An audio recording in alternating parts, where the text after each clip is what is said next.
This story began with the most beautiful views of one of the areas of a large metropolis. The girl came to the patriarch and immediately apologized to him for asking such a question. She asked him if he was the manager of this place, whom everyone knows as the Taoist master Shou. While pouring tea, the man asked her if it looked like him. The girl said that he was very young, and sisterly told her that Taoist master Xiao had a very deep level of cultivation. This guy continued to pour tea and said that if the girl thinks so, then she can leave, and pointed to the doors. But this girl ignored these words, saying that she would like to ask Master Shou to help her with the fate of her marriage. By that time, the master had already poured himself some tea and said that the fee for such a service was 10,000 yuan. When the girl agreed, Shou told her that since she came here, it means she must have a goal that she is achieving. Then the man said that if the girl named Miss Fan trusts him, then he suggests abandoning this idea. This is due to the fact that most of these stories do not bring good results. But the master saw that this was one of those stories. The girl immediately became restless and began asking the master what he was talking about. The master added that the ends of this girl's eyes symbolize a failed marriage and poor status. In ancient times, this marked the fate of a concubine. In addition, her ears are positioned so that they have an assertive nature, so she has the intention of rising to the top in relationships. The guy also saw that even over her fate a vague line was emerging if she corrected events. The girl could no longer listen to this, so she hit the table with her palm and started screaming. She said that it was not for some ancient master to teach her that the only way to avoid bloodshed was to obey him. The master replied that if he says that there is a way out, then it means there is one, and the key is to grab the lifebuoy in time. The girl turned around and said that it was better for both of them to pretend that this meeting never happened. She left, and Master Xia Luo was left alone with his thoughts, because once again his theory was confirmed. Words of help cannot convince a ghost who is going to his death, and this time it was a proverb that described the situation. It was difficult for the master to conduct business, because people always like to hear only what they want to hear, and not the bitter truth. He relaxed, went to the window and began to look at the huge city that was visible from here. The earth is still heavy with the evil dirty air, and Master Shou Lu noticed this like no one else. Meanwhile, a team of Paranormal Investigation Department newcomer Zhao Ying walked along with team leader Su Jixing. If you look at this small group from the outside, you could understand who is in charge. When Xiong approached the front door, he told his partner that Master Miao was a real Taoist, so I need to forget about politeness. They went inside, and within a few seconds Shuyo found the master and tried to draw his attention to himself. Zhao Ying immediately drew attention to him. After all, he looked so young, like a student. Although in fact he already had the status of patriarch. Suddenly, the head of this team fell to his knees and said in a loud voice that he was paying his respects to Patriarch Shou. The girl looked at him and was nervous, because she didn't understand whether she had to try so hard. But nevertheless, she also knelt down, but it was noticeable that her actions were much more uncertain. When the patriarch told that man that there was no need to be so polite, he shouted again and said that he agreed. After that, Su thanked him and said that he had brought with him a newcomer in their department with great potential, and the girl greeted the master. The guy immediately asked the guest if he wanted to give it to their wudan. Then he said that it was up to the patriarch and elders to decide after the inspection. And the girl was still thinking about why is the patriarch so young. The Taoist Holy Land was divided into 5 sections. Mount Wudan was one of the 5.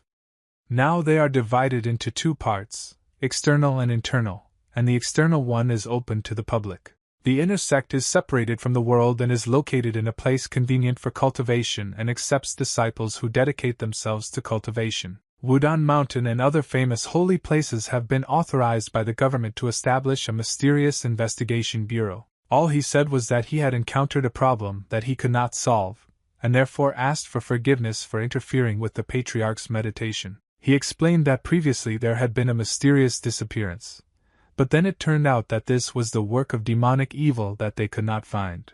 The problem is that the man who was born on a cloudy day was taken away to cultivate evil technology. If he is not saved, he will die. The monarch asked how they were looking for him. The man replied that they used flying cranes, but thanks to them they could not find anything. Master Shou then said that their talismans were human class, so he would share the earth class with them. Su immediately caught a small paper on which there were hieroglyphs that glowed, and was very happy when they were in his hands. After that, with some effort, he was able to make a small origami out of this paper, and after a second it began to emit energy. He focused all his inner energy, and placed this origami in his hands. I will convey all the energy. This paper came to life, and this improvised bird began to slowly flap its wings. After that, she took off, and having risen several meters, she tried to fly out the window, but it didn't work. All because she began to fly around the room in circles, and could not understand where the window was. The girl said that it seems that this technique does not work, and this bird is unlikely to find anyone. Master Sho at that moment understood that he could help, and added that a small technique had appeared. Then, after a few moments, the whole room began to glow with bright lights, and the master began to use his mana. He folded his hands to his chest, and hieroglyphs began to appear in the air. These hieroglyphs began to move, and reached the origami, which was flying aimlessly around the room. It was as if the origami had absorbed them and remained glowing bright yellow, increasing its speed. Then she was completely covered with these hieroglyphs and began to move towards the window. Literally a couple of moments, and the bird flew out the window at high speed and began to fly in the direction of the target. Sue and the girl were very happy when they realized that they finally managed to get on the trail. The master, meanwhile, said that they should go and see where the ancient power will lead them. The whole group got into the car and began to move along the bridge and highways right behind this bird. She was moving quite quickly, but the girls still drove the car so as not to exceed the speed limit. He told the patriarch that fortunately he was in a coastal city, and this had some advantages. This time they will be able to save people in time, as they will be able to find the evil that caused the recent chaos. The master said that the goal of their team is not only to find the attackers, but also to save people. After this, Sue had a question. He asked if the patriarch followed them only to overcome the traitor Chin K. The master replied that it was so. That's all. He answered that over the years he spent in the coastal city, he also looked for traces of this scoundrel, but unfortunately could not be found. The girl was not particularly privy to the course of events, but realized that this man was most likely a traitor to Wudan Mountain. The patriarch, who was in the back seat of the car, simply remained silent and looked at the passing cars and thought. Xia Luo grew up in Wudan Mountain in the Taoist sect, and that was many years ago. The most advanced book called Heaven and Earth is stored on this mountain, and only people with an innate Tao body can cultivate it. The innate Tao body is very rare, so although Wudan Mountain has a valuable book, it has been lying in the dust for hundreds of years. 10 years ago, the innate Tao body finally appeared in the world, and Wudan Mountain, together with the Southern Taoist Dragon Tiger Mountain School, began a fierce fight for the little genius. And in the end, Shou chose Wudan Mountain, and the representatives of Dragon Tiger Mountain were very angry when they found out. They asked him why he chose that particular mountain, and how Dragon Tiger Mountain was inferior to them. He always answered them that his father's surname was Exo, and his mother's surname was Lu, and the pseudonym of Mount Wudan was Xiao Luo. It was not clear to the elders whether he chose that mountain only because they have a similar name to his last name. However, in the midst of this chaos, another core disciple of Wudan Mountain, Chin K, stole the book and went into hiding. He was not talented enough, so in order to forcibly cultivate the book, he sacrificed human blood and soul, which led him to an evil path. In the next 10 years, students of Wudan Mountain descended one after another trying to clear their name and return the book. Unfortunately, the enemy was cunning and secretive, so Mount Wudan was unable to catch anyone during this time. Meanwhile, the team arrived at some estate, and by this time night had already begun. Sui got out of the car and said that this must be the same place, because after flying here the bird disappeared somewhere. The guards who stood outside the gate immediately asked who dared to come here without an invitation. Then the master ordered the man to go straight, and said that he needed to break in to clear the further path. Su said that maybe breaking into someone else's house is a bad idea.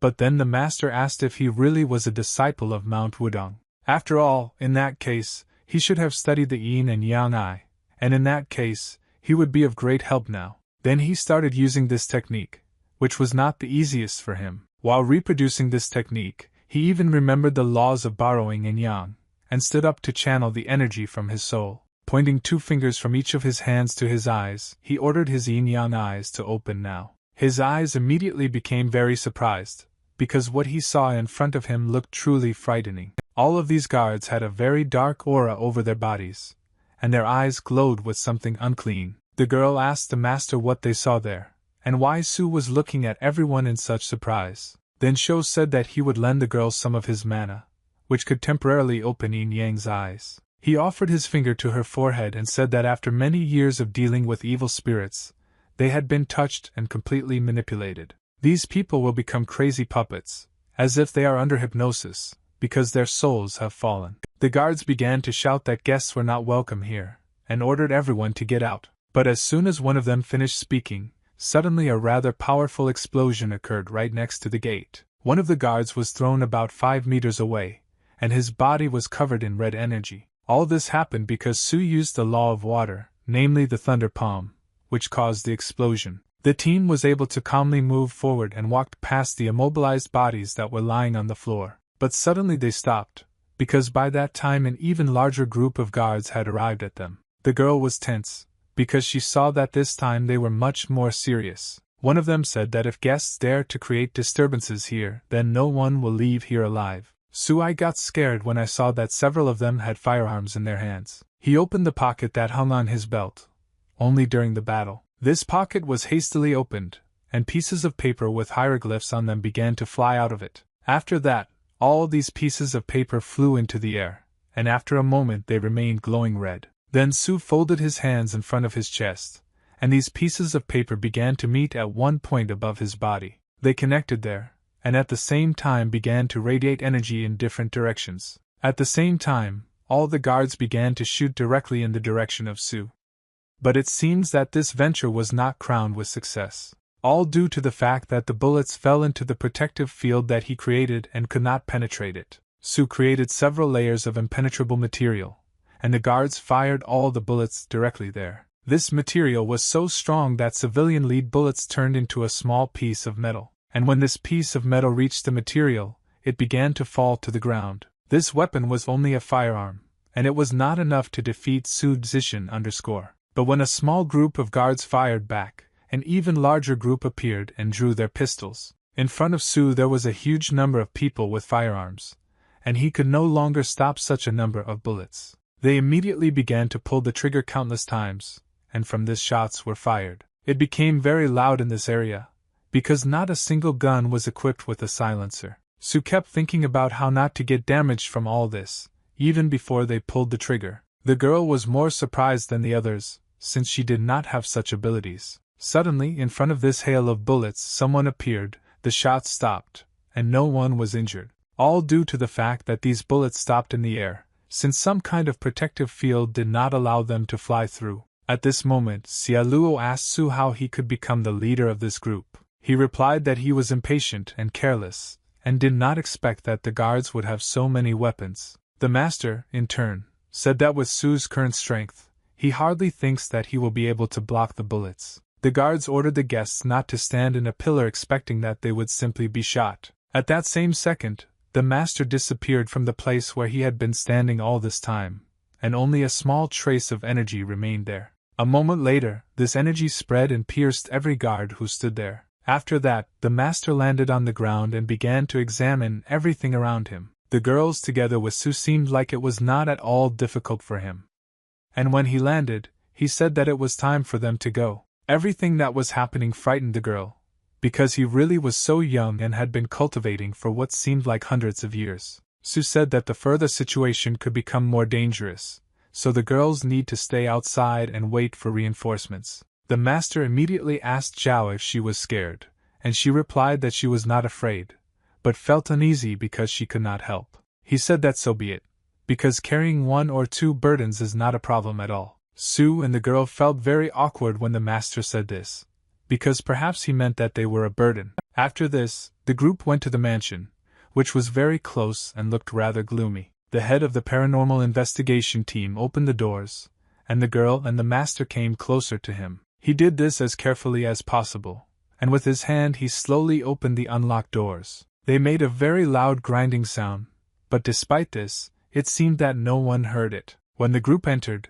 Su immediately began to illuminate everything that was inside with his portable flashlight. He looked around carefully, and the girl and the master followed him inside. The girl said that there was a very strong smell of mold in this room, and at that moment Su for some reason felt that there might be an ambush. The master asked the head of the paranormal investigation group if he had a magic weapon, but he replied that he was not qualified enough. Sho answered him that in this case he would give him such a weapon very soon. The man was very happy to hear this, and they didn't even notice the fact that the girl had already entered.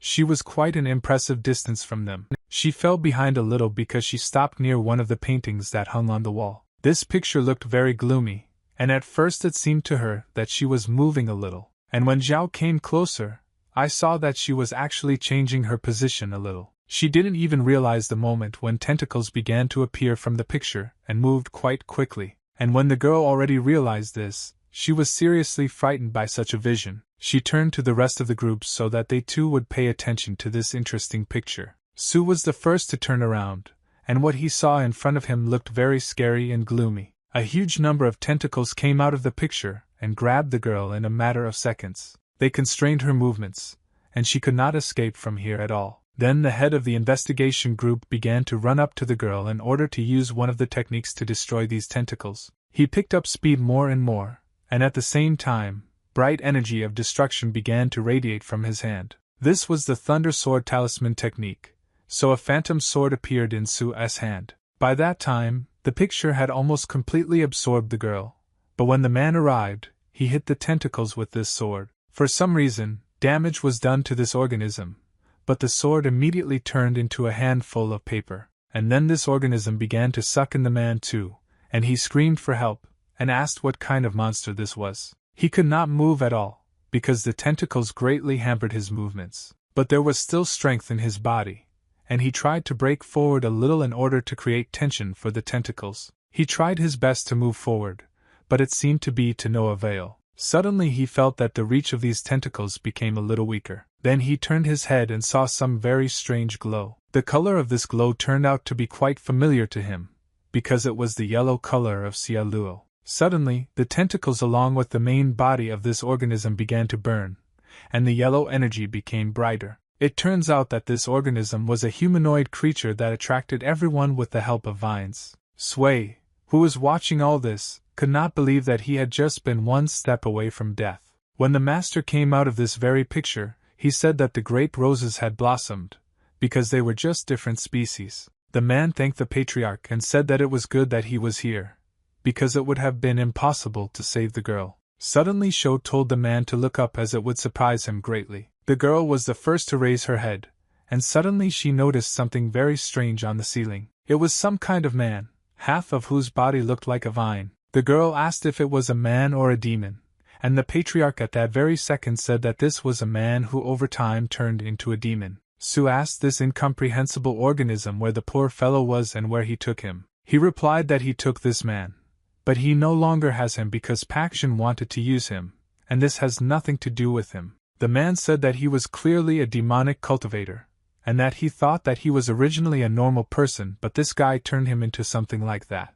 The stranger announced that it was he and asked Panjin to guide him on the path of studying Taoism. Then the girl asked why he wanted to learn the demonic method of studying technology. He replied that human life is too short, longevity cannot be bought with money, but Taoism can help with this. He interrupted him and said that they all work as watchdogs for others, so they should not think about longevity. The stranger said that he saw that Sho was also an adherent of Taoism. He offered to tell him how to find Pa Zhan, but all this is so that in the future the master will pass on Taoism to him, and this is something like a deal. But the master replied that it would be easy to find him, but as for the stranger, he should reconsider. Suddenly this man shouted that it looked like they couldn't agree, so he wouldn't be polite anymore. A moment, and dozens of tentacles headed towards the three who were standing in the room. They immediately grabbed Li Su and immobilized the girl's movement. These tentacles tried to reach the master, and they even managed to immobilize him. Sho replied that the enemy overestimated his strength. An energy discharge occurred, and the energy went straight through these same tentacles that were throughout the room. The enemy could not understand that this was happening at all, and only looked at it all in surprise. The master used the earth dragon to create a protective field around himself and carry out a counterattack. An energy dragon appeared behind him and was ready to attack. Everything around was painted so bright yellow that it was visible even on the street. A rather impressive explosion occurred as the energy from this dragon broke through all the walls in the room. The explosion was so powerful that it destroyed the building in which the group was located and illuminated everything around. After this explosion disappeared, small streams of energy still traveled through the piece of the building. There was no trace of the master's enemy. It seemed that he simply instantly turned into steam. The girl who fell to the floor from this explosion could not believe that Master Shou Lua was able to deal with a strong enemy in just one movement. The girl asked her group leader if the master's power is really so great that you can destroy the building. He replied that it depends on the method and on the one who uses this very power, because not everyone is capable of such a level. He also explained that the method that the patriarch had just used was all called an earth spell. A human spell is what they usually call a spell, and an earthly spell, which is more powerful and costs much higher. However, many earth spells are not as powerful as the ones they just saw, because this is mainly due to the master's own deep magical power. The girl was very inspired by how powerful Master Shou is, and what kind of power he has. Su realized that the master used the earthly spell so easily and naturally that with such speed he could even perform a heavenly spell. The master asked the head of the group if he had finished telling the newcomer. Then he said that he had finished and added that they needed to be there before 12. Well, then the master showed his phone, which showed 9:28. And said that everything would be over by 10 o'clock in the morning. The girl said that it was terrible because the hostages had already been handed over, and perhaps they would not have time to find them again. Then the master asked why look for them again at all, because in his opinion, now everything is obvious. Zhaoying said that the demon had just notified that he had handed over this person to a Taoist demon named Pan. Then the master went to the center of this room and said that he believes that this place is right here. Just one movement of the leg was enough to move a huge and heavy iron plate. Now a huge and very deep staircase into some kind of secret cellar opened before the whole team. This staircase looked ghostly, and only the master had the courage to step on the first step. After he took the first step, the rest of the team also realized that it was safe. Su overtook the master and said that this staircase looks very strange, and then the master interrupted him. He said at the head of the group that it was a little interesting, because most likely there would be formations below. Su replied that the stairs turned out to be shapeless, so he thought it was a ghost or a labyrinth. But it turned out that this was actually a spell. Then the patriarch used his skills, and a small light suddenly appeared in the darkness, and was able to destroy the darkness. And now everything has become clearer. The formation of the spell is controlled by the power of the collected treasures, and can draw on the power of heaven and earth. There is a limit to human strength, but the strength of heaven and earth is infinite. Once the formation is complete, and if there is no way to destroy it, the magic power will be 10 times stronger than its creator. Su said that Master Shou's cultivation is very deep and he must find a way to find a door through which they can escape. Just like there are sea currents, there are auras in the formation, and if they can grasp the pattern, they will understand everything. Suddenly, the head of the squad saw in front of him some kind of stream of energy, which was moving forward at breakneck speed. This flow was not very subtle, and the master very quickly realized what was happening here now. That's all, and shouted to him that now is the time to find that very way. Then the master replied that in reality, being 10 times lazy is as good as being 100 times stronger. An explosion occurred, and the energy that the patriarch's body emitted pierced the black mass that was trying to attack the groups. The yellow energy spread further and further, and at the same time destroying all hostile formations. Moreover, the energy became brighter and allowed the group to move forward. After some time, they began to walk along some kind of pond, and the energy allowed them not to drown. They walked literally in the middle of this lake, but were not afraid that they would drown in it. The master approached some suspicious man who was immobilized due to the fact that he was half in the water. Su immediately began to run up to this man, and said that he would now save this hostage. He took him by the clothes and began to pull him out, at the same time shouting to him not to worry.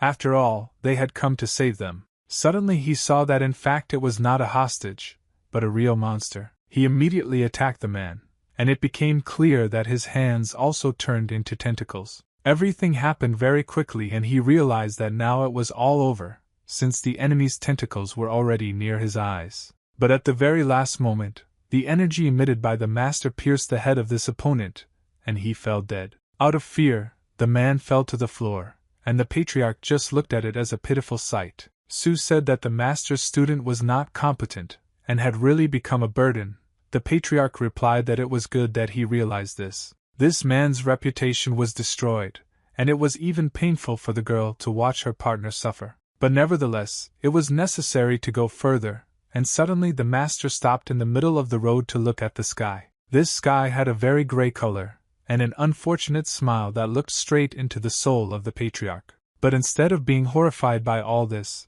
the master just smiled looking at this face in the sky. It turned out that a certain man was drawing with ink directly on the paper with his brush. It was the cultivator of evil, the same Pan Yu, who could not understand why this master was laughing in the face of danger. He looked closely at the people on his table who were enveloped in ink, and did not understand how they were still holding on. Well, then he got back to work and said that he simply misunderstood something in that master's gaze. Looking to the left, he said that no one could save this man. After all, the master, although he has some skills, however, he cannot defeat his ghostly club kanab. It was a magical artifact that was a traditional Japanese weapon that was used by warriors of medieval Japan. Suddenly Pan laughed, and said that soon these human invaders would become food for his magical weapons. But suddenly this man noticed that a whole group had disappeared from his ink, and now he didn't see anyone. In a panic, he began to peer better and better in order to see where they were. By that time, he still did not understand that a huge cloud of ink appeared right above his head and was moving. A few seconds later, someone's leg appeared from this cloud, moving closer and closer to the Pan's table. Then this foot stood on this table, and by that time the evil cultivator already understood what was about to happen. The patriarch appeared along with his two partners, and he still had the same confident smile on his face. The master was interested, so he decided to ask the person directly whether he was shocked by such actions. He didn't answer, but overall it was clear from his face that he couldn't believe his eyes. He immediately ran away from the table near which he had been standing all this time, in order to increase the distance. And the hostage, who could not move because of the grapevine, tried to shout something, but it sounded like mooing. Suddenly Pan stood up, and in his hands was a brush, with which he planned to defend himself. The master looked at his feet to see what was there, and saw a huge puddle of dark ink. With one of his techniques, he destroyed all this ink, and its stains scattered throughout the room. Everything, and very quickly realized that this enemy had a magical weapon. It was a brush made of bamboo wood, as well as a club that was behind the Pan's back. Then he told the master that he was not entirely greedy for magical weapons if obtaining them was so difficult. But the master replied that he could take the brush, but the club must be destroyed, otherwise it will absorb the weak owner. Then Pan asked everyone who was in the room and what sect they were from, because it became obvious that they were fellow Taoists. That's all. He asked Pan how many people he had to harm in order to create such an evil magical weapon. Then he said that he would not answer this, but instead would give some advice. He pointed to the hostage, and said that he could hand him over right now without any problems. And he will even give you a magical weapon in the form of a brush, but you just need to stop insulting each other. Then the master asked why Pan thought he was qualified enough to make deals with him. Then the man screamed and asked why he even thought that he was afraid of him. Dark energy began to appear around his hand, and he shouted that all these people asked for death. The club began to move in his direction until Pan caught it in his hand. This club looked truly huge in comparison with his not particularly tall body. If you looked closely at it, you could see the souls that were imprisoned in this weapon and doomed to eternal suffering. The girl who realized this almost burst into tears, because it looked very gloomy and hopeless. The master said that unlike the hostage on the left, these ones are already dead, and they are all just evil souls that can be innate. He looked at the face of his opponent, and already knew in advance what step he would take. He threw his brush at the hostage, and said that first he needed to take his power in order to prepare for the fight. The brush flew straight towards the hostage, and created a whirlwind of black ink around itself. This black ink scattered in different directions, and came very close to the hostage who had already said goodbye to life 20 times. But suddenly the master's energy destroyed the vine, and at the same time picked up his body. The energy was able to break this vine without any problems and free the hostage. After that, this energy grabbed him and moved him to a safe distance. The hostage lost consciousness from fear, but was still alive. It seems that Pan decided to take advantage of this moment, and a second after this happened, he was already behind his enemy. Then Su shouted to his master that the enemy was right behind him. The girl could not understand how the enemy was able to move so quickly and silently. Swinging his club,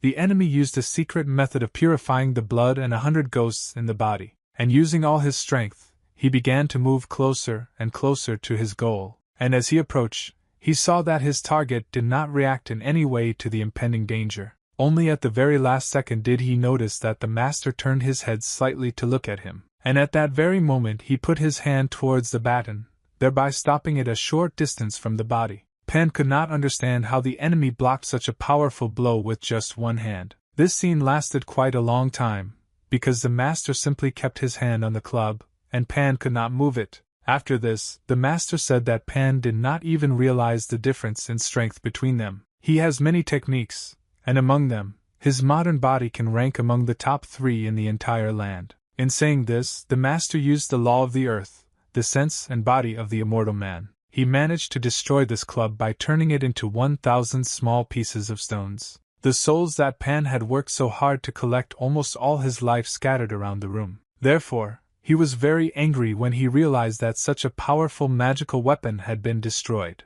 And what's more, he was even more angry that his opponent had destroyed him without much effort. He did not notice how the patriarch came much closer to him and put his hand to his chest. A moment later, a new hole appeared in the enemy, and a huge amount of blood gushed onto the adjacent wall. The master looked at this hole, which was quite impressive in size. When the patriarch asked what happened to the hostage, Su told him that everything was fine with him, and he only lost consciousness. Then the girl tried to turn to the master so that he, together with the head of the paranormal investigation group, would pay attention. After all, at that second souls were flying throughout the room, and the master said that the evil magical weapon was destroyed and these spirits were scattered. He used one of his techniques and said that he would free them all and change their evil spirit. Having used this technique, they immediately began to change, and it looked like one of them was trying to whisper something. A few seconds later, all these souls thanked the patriarch in chorus for freeing them. The master raised his hand,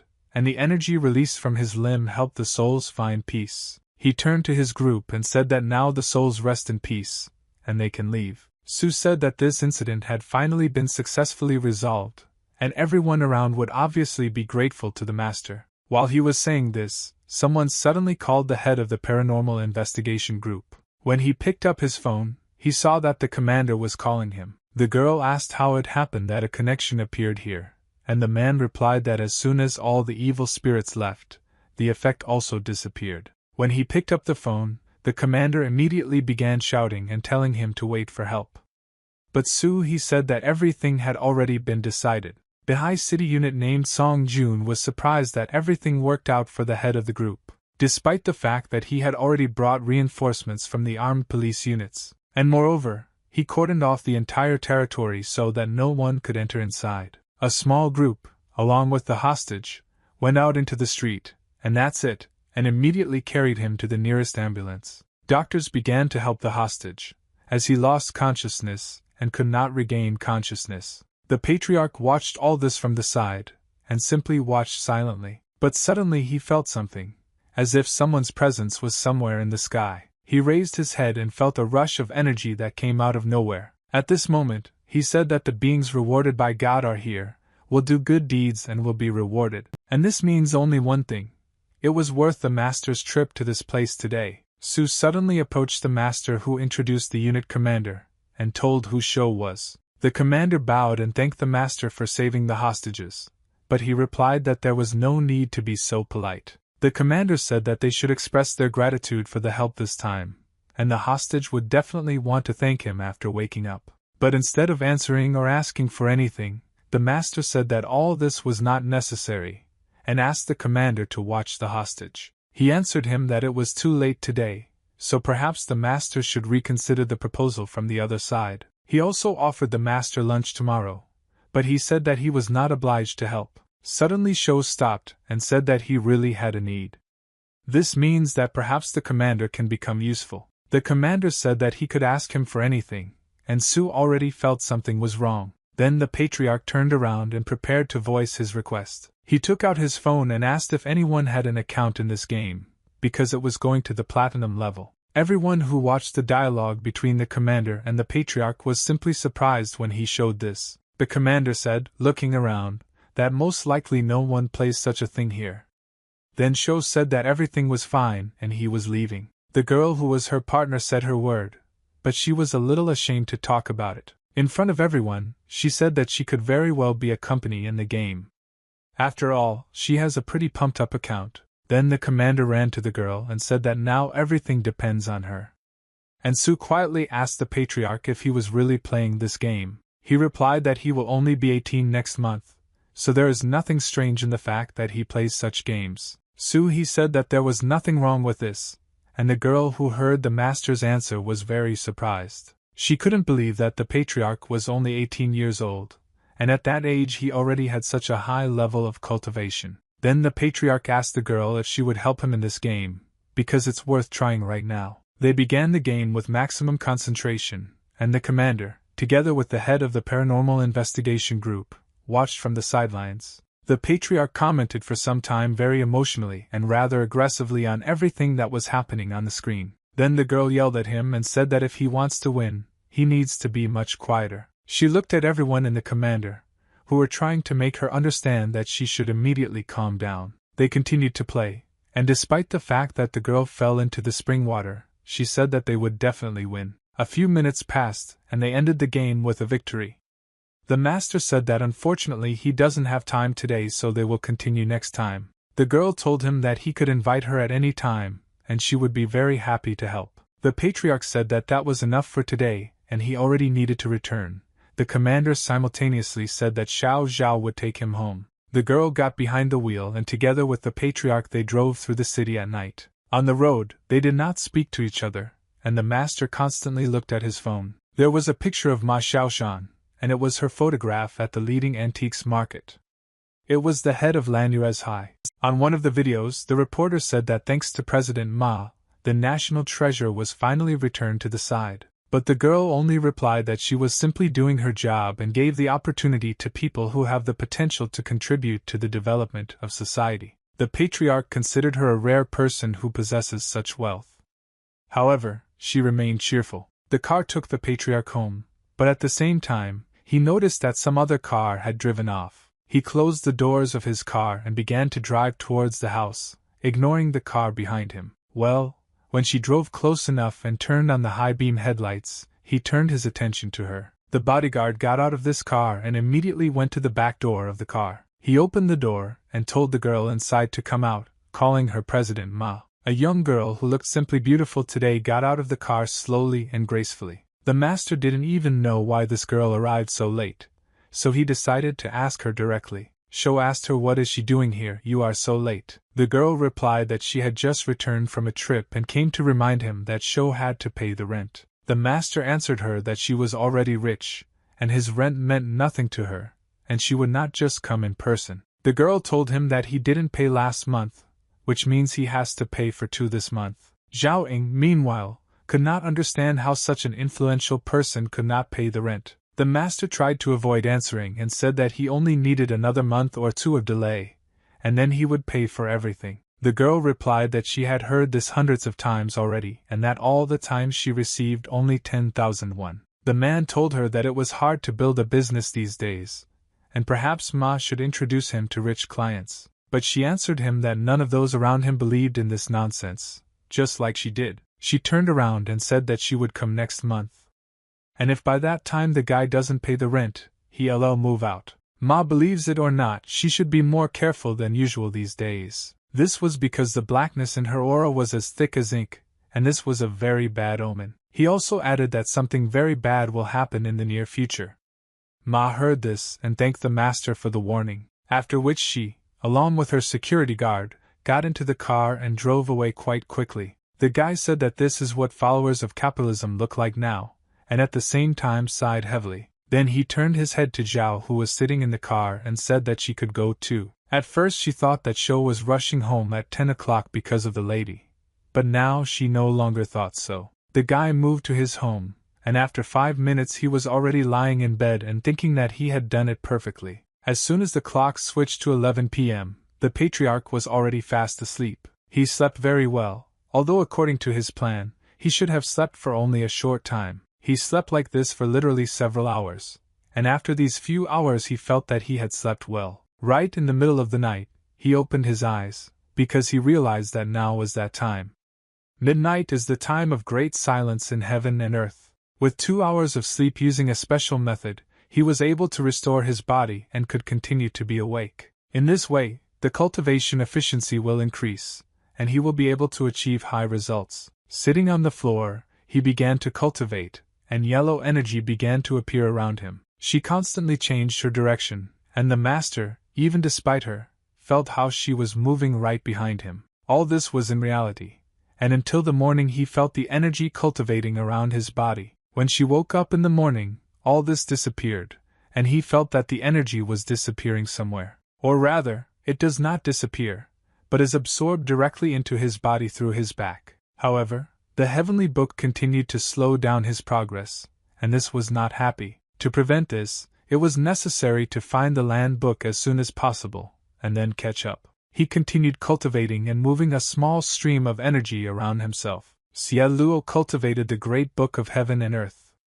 When he reaches a certain level, he needs to start accumulating good deeds. This is the basis for ascending to the higher realm, and this is what the patriarchs did quite regularly. There are many different ways to accumulate merit and virtue.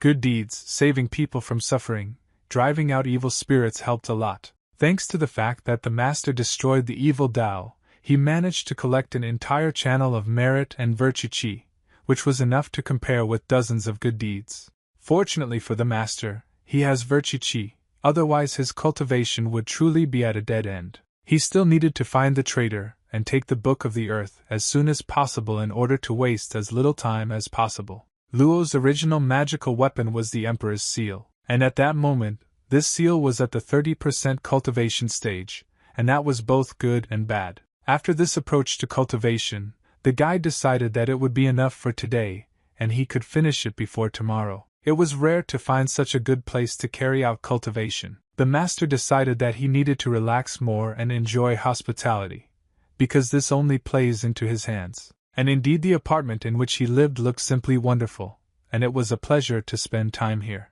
At quite a distance from this house there was a megapolis, which the guy didn't really like. But nevertheless, there was all the movement there, and people were constantly moving around there. But the largest place with a concentration of chi was exactly where the patriarch lived. He had been all over the city, and this house was the only place with such high spiritual power, so that woman would not force him to move. In the morning, the patriarch was already at his workplace, and suddenly heard a loud scream. It was a man in a classic suit who ran into a makeshift office and asked for forgiveness. He wasn't sure if Master Shou was in front of him, since he didn't know what he looked like. Then the patriarch answered him that it was he, and asked what this guest needed from him. The guest immediately fell to his knees and greeted the Taoist master with everything, saying that he was the secretary of the vice president of the Moon Fury Group. After this, the master once again asked the guest what he could do that would be useful for him. He told him that they were developing a plot of land for a new commercial and residential area, and now they were in the process of laying the foundation, and they would like to ask for help to sort out the problems. The patriarch immediately said that he didn't really look like a builder. Then the guest said that something went wrong, and they did not understand at all what exactly was happening. They couldn't find the reason, so he, as the vice president named Wang Qi, asked to take a look. Firstly, the problem was that water was seeping under the foundation and no one could find where it was coming from. Then the piles could not be driven in, because it was as if someone was pushing them out of the ground. But when they looked into the hole, there was nothing there. Just the other day, when there was no strong wind, a billboard broke for no apparent reason and injured people, but no one died. The technician said something was really wrong, but it didn't seem like a big problem. The vice president said that in fact, before coming to him, they had already turned to other masters, but everything was to no avail. Then the patriarch said that this was because all of them did not have real powers, and they were charlatans. The vice president said that Mr. Li specifically instructed him to come to him and ask for help, and added that money is not a problem. The patriarch said that if they know the prices, then they can move forward. The vice president said that he would take them, and literally 20 minutes later they were already at the construction site. The patriarch got out of the car and immediately looked around to assess the situation. Vice President Wang Qi said that Mr. Li is now there, and they should meet. He asked the new guest to go forward, and the patriarch immediately followed him. When the master walked past one of the taps, he felt some strange energy near it. The cable that held this metal beam was weakened, and dark energy was cultivated near it, and this energy only helped the cable become weaker and weaker. Then the vice president stopped to ask the patriarch what he didn't like, and he only looked with his gaze at the dark area that was located near the metric beam, and he launched a small stream of light energy, which destroyed all the dark pieces in a second. After this, the beam began to hang much better, and the master realized that it was better to warn the vice president. He said that the billboard might break again, so the suspension cables should be checked. The vice president said that the patriarch was right and he would order someone to take care of it later. They approached the main construction site, which was a huge pit. The vice president addressed Mr. Lee, and Madame Ma was also near him. The vice president introduced the guest, and when the lady heard a name that was familiar to her, she immediately turned around to look. The patriarch said that he did not particularly expect to see her here. The girl told him that there were rules and regulations on the site, and therefore it was better for him to wear a helmet too. But the master said that if something goes wrong, she will not be able to protect him. Mrs. Ma added that she also has investments in this project, and that is why she is here. Lee Sin, who was the president of the Fury of the Moon group of companies, noticed that they knew each other. The girl said that Mr. Lee should invite more professional architects and engineers instead of asking superstition for help. Then Lee said that he was important on both sides, and Shou added that they all need to take more care of their safety. The girl said that Taoist masters were already here, casting spells and magic bells, but it was to no avail. Then the patriarch immediately abandoned his review to see what the false patriarchs had left in front of him. He saw a brass bell that was carelessly tied to the boom of the screen, and after I turned my head I saw that in the hole there was a piece of paper on which hieroglyphs were printed. This whole situation didn't look very good, so the girl decided that she needed to leave. The master said that he did not think that the one who came here was a real master, but rather a simple swindler. She said that she had other matters that needed to be resolved, and added that she still recommended hiring a more qualified engineer. Then she told the vice president to see Mrs. Ma off properly. Meanwhile, the cable that held the metal beams began to make a very strange sound, which made everyone tense. One of the thirds started shouting that the cable was about to break, and that everyone should be careful. The vice president told the girl to be more careful and stood in front of her as a wall. Well, then the rope that was supposed to hold the beam suddenly fell into place, and all thanks to the master. All the builders understood that it was the patriarch who did this, since, logically, the metal beams should have fallen to the ground long ago. Then the vice president told the lady to come here, and the builder fenced off the place where the beams might fall. Mr. Lee asked the patriarch why he thinks that the former master is a fraud. Then the master did not answer anything, but only took out one of the papers with hieroglyphs from his inner pocket. He made 2 holes in it with his fingers, and Mr. Lee did not quite understand what all this was for. Then the patriarch put this paper directly to the eyes of the company president, and after some time he understood everything. But at first he just looked through this paper and saw nothing in front of his eyes, and the moment I got close enough, I realized what was happening. When he glanced at the bell, it glowed with something black and radiated some kind of energy. And if you look at the paper with hieroglyphs that was left by the previous master, it generally emitted a large amount of ink. Mr. Lee asked the patriarch how all this could be explained. He replied that the copper bell has no power and evil spirits naturally do not even look at it. Talisman paper has some magical power, but unfortunately it is not strong enough because it is already spoiled. The patriarch said that he would suppress the evil force of Qi. But if he helps get rid of her, then Mr. Lee will have to call the chairman here. Mr. Lee was very surprised when he heard this word, and already wanted to tell the master that this was impossible, but he did not dare. Then he threw one of the talisman papers into the pit, and said that Mr. Lee understood everything correctly. When the paper almost reached the ground, nothing happened, and when it landed, nothing was visible either. And then the president of the company took the paper that was in his hand and decided to look through it. The moment he did this, he witnessed what actually happened in that pit. It was a huge explosion and the release of a huge amount of energy. This paper was able to rid the entire huge pit of all the black energy that was there. Mr. Lee witnessed several bright rings appear in the sky, and black smoke from the entire construction site suddenly disappeared. The gentleman began to thank his savior, and called him amazing for saving the construction site. He also ordered his builders to try to lay the foundation, and was confident that now they would definitely be able to do it. When the builders lowered the first pile within 10 minutes, it secured itself very successfully, and no one pushed it out. Mr. Lee said that it was all thanks to the master, and he replied that in the future there would be no more problems with this place, but its owner would experience problems. Lee asked if he meant their chairman.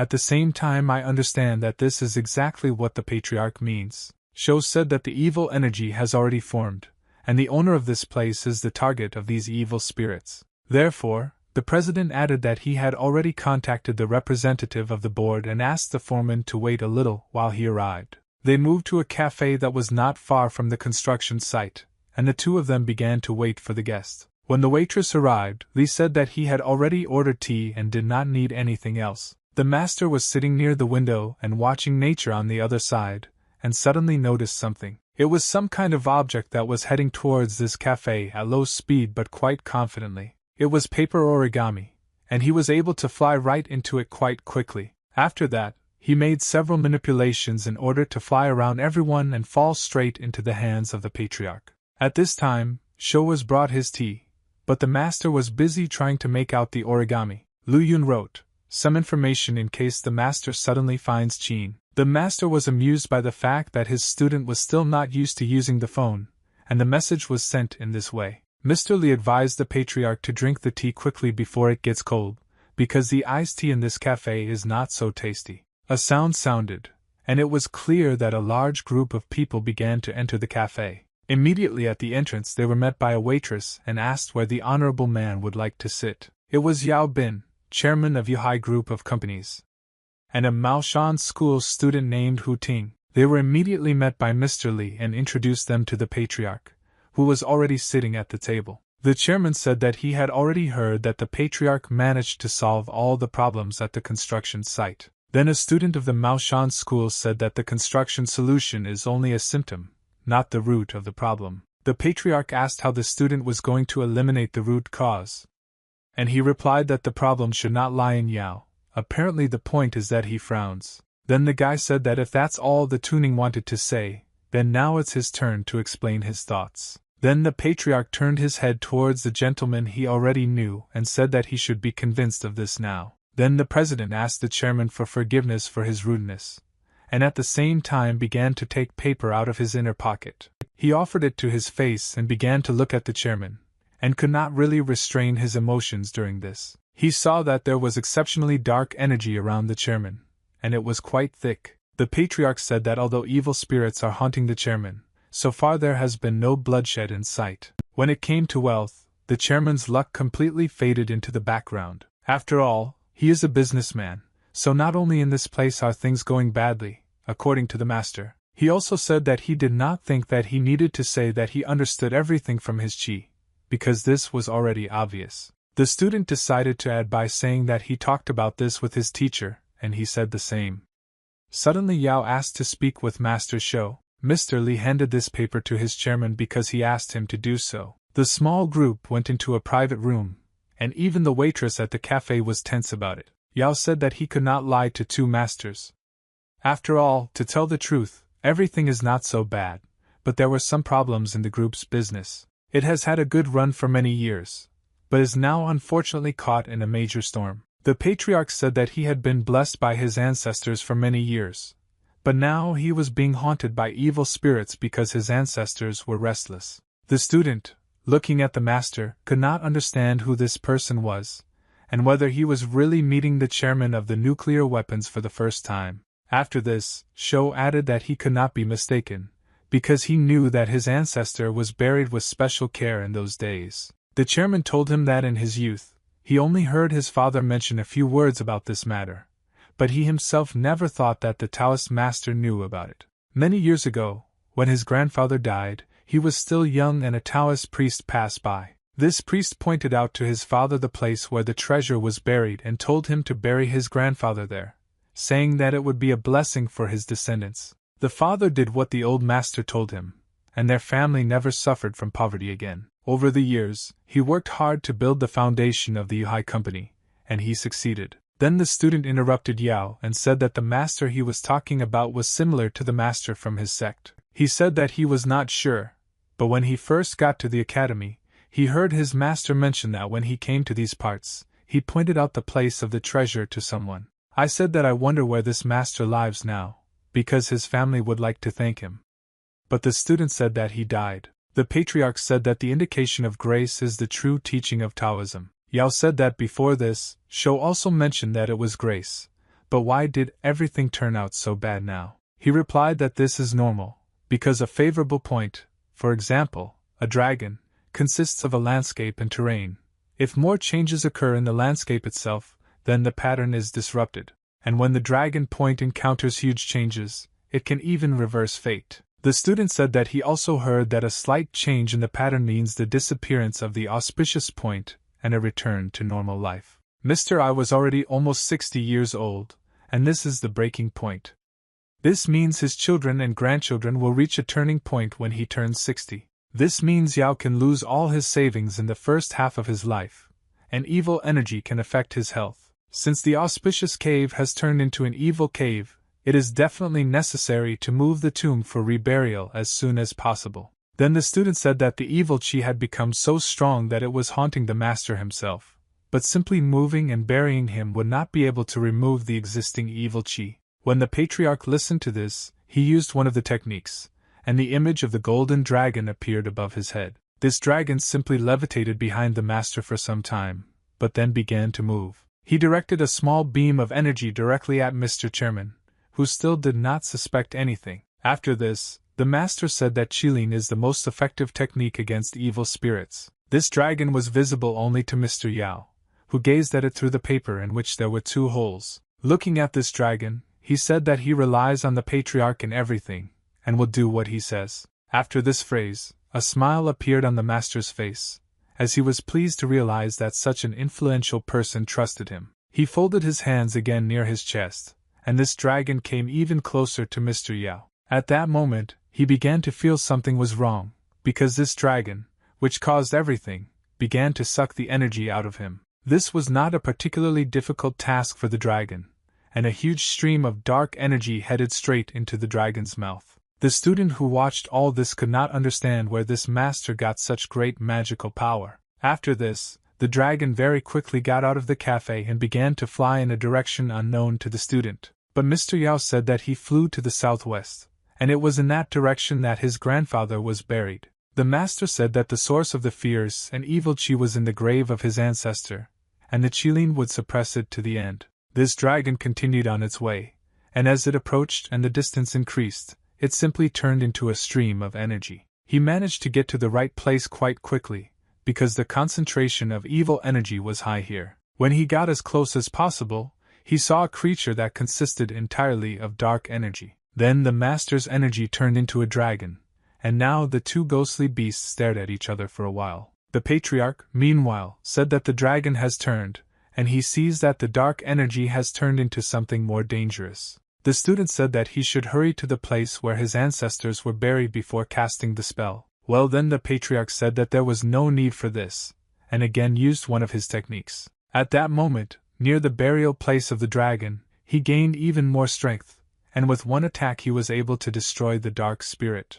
After this, an explosion occurred, and particles of dark energy scattered in different directions. The evil qi that was haunting Mr. Java had already been removed, and he didn't have to worry about it anymore in this life. But the earth-turning dragon has already appeared, and if grandfather's burial remains in the same place, it may disturb the children of nuclear weapons. The gentleman said that he understood everything, and today he will organize the transfer of the grave, and once again thanked Master Shou. The patriarch also said that he has a lot to do these days, so he will leave the transfer of the grave to the student. Then I said that he agreed, but also added that he thought that they needed instructions from the patriarch on how and where to move the grave. He replied that the location should be moved 36 miles south in accordance with the number of Ursa Major. Hearing this, the student could not believe it. The master also added that he needed to tell him the date of birth of his grandfather, and the 8 signs, and he would help him choose a favorable time for burial. Now that everything became clear, Mr. Yao said that he had prepared a small gift as a reward for the inconvenience that he caused the master. Instead of listening to the master, Shou stood up from the table and said that any monk could take care of the rest, and began to leave. Then the student tried to stop him, and shouted after him that he shouldn't worry because he would take care of everything. Shou turned around and said that regarding the reward, 300,000 won would be enough for him for this matter. The gentleman said that it was quite modest, and he would give an additional gift as a thank you. For the student, today was the day of salvation for the entire group, and this great master asked for so little that even he was ashamed. After they finished the dialogue, everyone left the cafe, and the master began to leave. Suddenly some energy came to him from the sky and entered his body. He very quickly realized that this was another achievement of merit and virtue,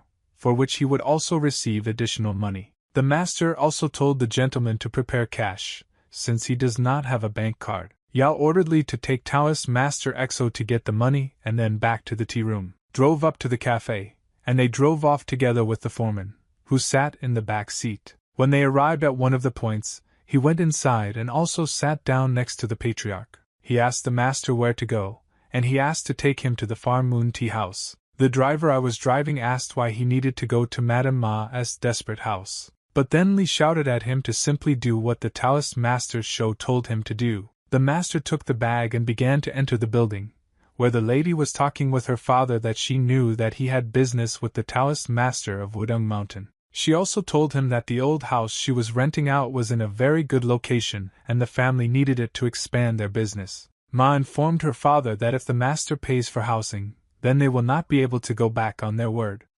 But if he can't pay, then she shouldn't be blamed.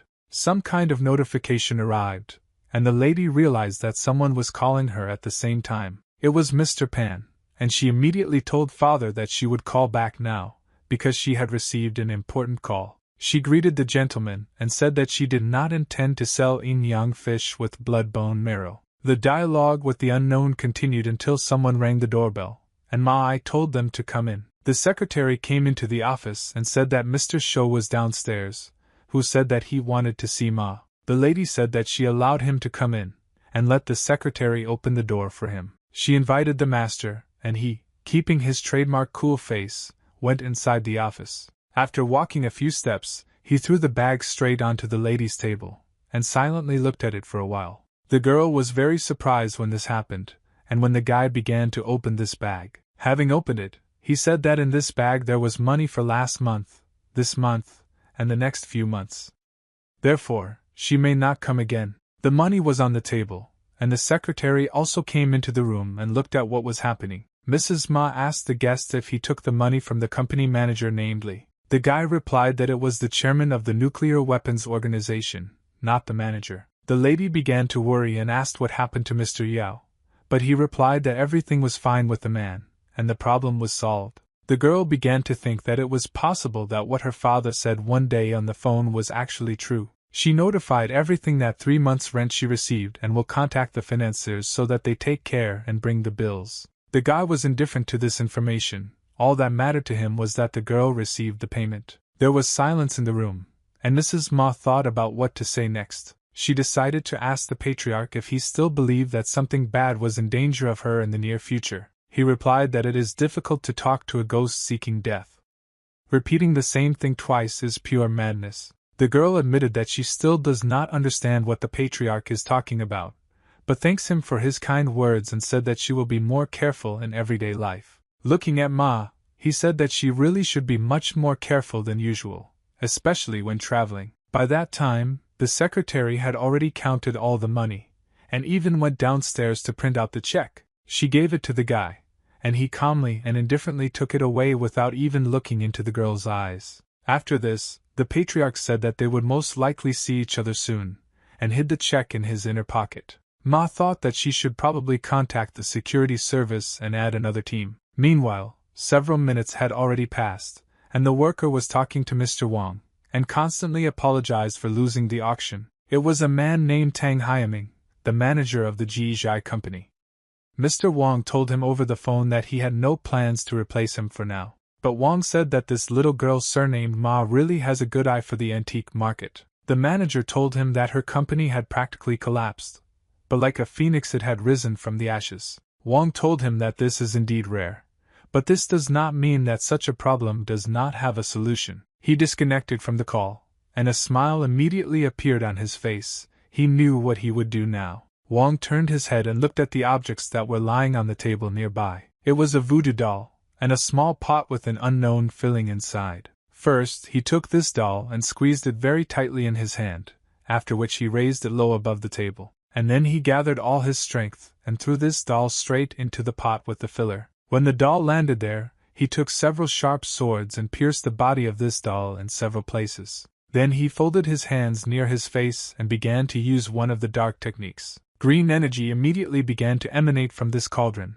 spreading around like mold. This energy spread wider and wider, until it completely filled the room. At this moment, the lady felt little pain in her body, and could not understand what this sensation was. Wang pierced the doll even further, and dark energy began to emanate directly from the center of its body. The lady began to feel incredible pain, and gradually felt her strength disappear. She ran away from the chair she had been standing on all this time and tried to run away. Mom also began to hear some voices in her head, and could not understand what it was. She fell to the floor and thought that she was going to die, not even understanding what killed her. At this time, the patriarch was near the building, and felt the spread of dark energy in the office. He turned his head and looking at the window said that at first it seemed to him that a curse was hanging on her, but it turned out that she was somehow connected with the monk. By that time, the girl had almost lost consciousness, and was lying on the floor preparing for death. The patriarch entered the office and told her to save her breath,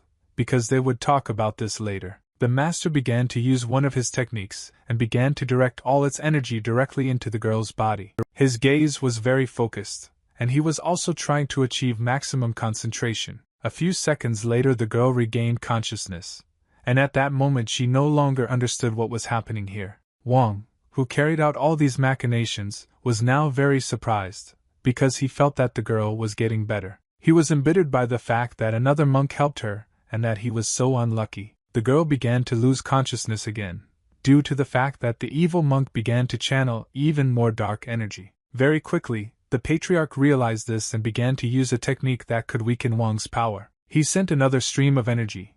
This time this stream created several subtle directions of energy, and these directions tried to drive away the dark energy and disperse it throughout the room. At that moment, near the Wang doll, the same thing happened, and the dark energy slowly became weaker. He couldn't understand how the lady knew the man of the path, and even with such great power. Wang became even more embittered because he realized that the monk had destroyed his spell, and very soon it would completely disappear. And then this man began to laugh, because he realized that in addition to all this monk was also trying to track him down. Realizing what all this could lead to, he relaxed his body and put his hand to the pot in which the doll was located. After that, with a sharp movement of his hand, he destroyed this pot, and it shattered into small pieces. All the dark energy also disappeared, and now there was no negative impact on Mrs. Ma. The patriarch also realized that this monk had personally destroyed his spell when he realized that he was losing. It became obvious that this was a blood curse that was directly related to the life of the victim. He began to look more closely at the body of the girl,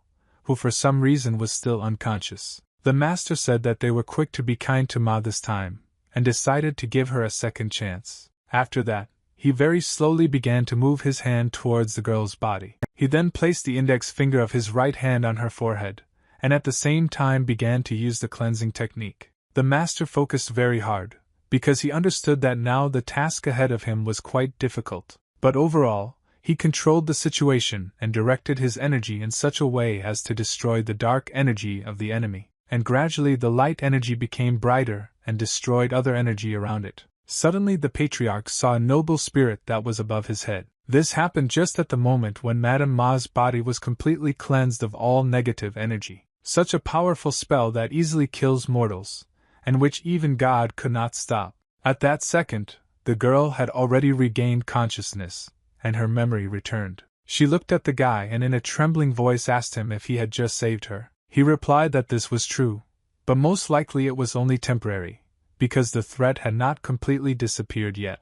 The lady thanked Master Shou and said that she would immediately come up with a reward for him. But the patriarch said that in Taoism there is a direction called spells, which includes curses. Taoism itself has many types. For example, this is the placement that the master used not long ago. Also in battle, he often used a magic spell, which could also protect his physical shell. And do not forget about the physical enhancements that the patriarch used to defeat a strong enemy. And last but not least is cleansing, which removes all dark energy and cleanses the body and body. It was precisely because the spells were too evil and harmful to heaven that they were banned by all the major sects in the world. Even among spellcasters, those who master spells are extremely rare, and such magnificent spells as Ma's are extremely rare. The girl suggested that this was not the end, and the master said that there was only one way to completely get rid of this curse. And this method is quite radical, because you need to wipe out the face of the earth of the one who cursed it.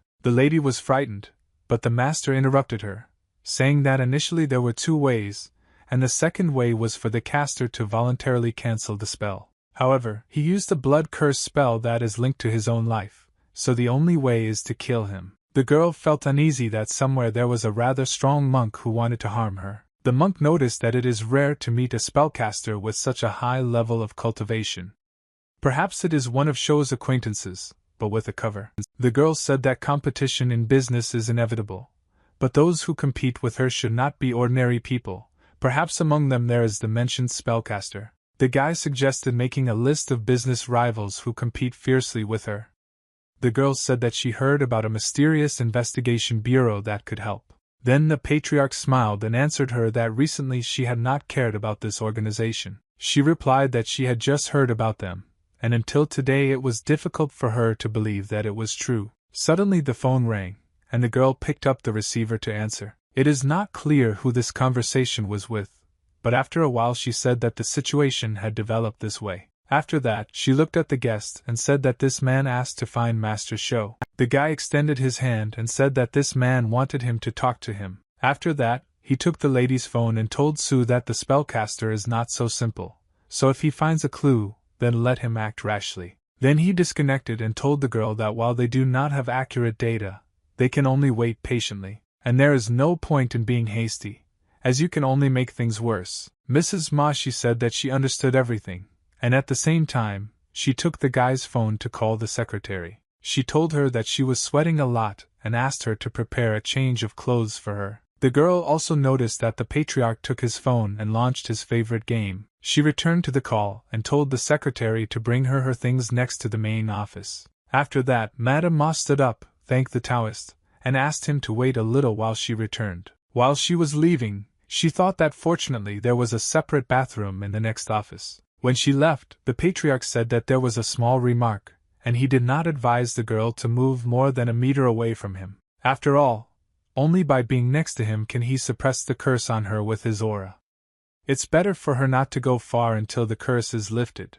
Madame Ma could not believe that this was really true, because when she moved a couple of meters away, she began to feel pain. The guy noticed that a distance of about 1 m is allowed, and beyond this distance the curse will return to her body. Ma, she said that she should have said this earlier, because even when she came closer to the guy, she still felt the dark energy. But the patriarch answered her that he knew her very well, and realized that she would only believe what she saw with her own eyes. She immediately began to run closer and closer to the guy in order to stop feeling this terrible sensation. And then the girl asked if it really couldn't be done differently, because this course of events was completely inconvenient. He replied that he didn't like it either, because he would have to find the spellcaster before she died. The lady was silent for some time, after which she told the guy to sit on a chair and wait a little. After that, she slowly began to move away from him, and the guy realized that she was trying to calculate the most accurate distance. The lady did not listen to his words, but only slowly took step by step to check everything. She had a sensitivity to numbers and wanted everything to be very precise. But the patriarch believed that he thought it was because she had a strong desire to control something. When one of the mistress's legs stepped behind the guy's protective aura, she asked him if it was exactly a meter. And he replied that there was no big error in his assessment. It was too close, and she asked the guy if there were any other options for the development of events. The patriarch thought, and told her that there are some spiritual objects that can carry his aura over a long distance. Therefore, it does not matter if the distance between them is greater, But now the master did not have this with him. Mrs. Ma remembered something and notified the guy that she had several artifacts. But she's not sure they'll be of any use. The guy answered her that if Mrs. there is another way, then she can tell him about it. Then the girl said that she would show the way, and let the patriarch follow her, and not lag behind even a step. They walked down the corridor, and a couple of secretaries were already standing near the room they wanted to enter. The lady came closer and with her thin, gentle hand opened the door to a rather important room. 2 secretaries stood behind the guy and waited for the lady and the patriarch to go inside. After the door closed, they started talking to each other. After all, Miss Ma, she said that only the head and she and the head can enter this room. The second secretary said that perhaps this is her new security guard, although he doesn't look much like him. All these conversations could be heard from the room, and the girl was embarrassed. After all, those girls have already begun to talk about the fact that perhaps this is her new boyfriend. But the lady tried to quickly forget it, and pointed to the artifacts. The guy said that these were ordinary ones, among which there was not a single useful one. Ma also said that there is one small room in her house in which rare artifacts are kept. But she can only go there with her father. When the guy asked her where he was now, she replied that he was abroad now, and she would call him. After they left the room, the lady immediately called him using her mobile phone. At all times when Lady Ma was not talking to the Taoist monk, he was playing his favorite game. When the girl finished speaking, she said that her father already knew about this situation, and would return to Binghai by tomorrow morning. Then the patriarch said that his help would be quite useful, but until that moment we still need to live somehow. Mrs. Ma was silent for a while, after which she told the guy that she now had one urgent matter that could not be cancelled. The patriarch thought for a bit, but without being distracted from his game, he decided to ask the girl what she meant. Mrs. Ma, she said that she needed to go to the toilet, because after everything that happened she couldn't stand it anymore. Then the master replied, "Let her go, but she will have to go to the men's room." Mrs. Ma, she said that she has a separate restroom in her office, and this is not really a problem. The guy went with the girl and began to wait for her at the door,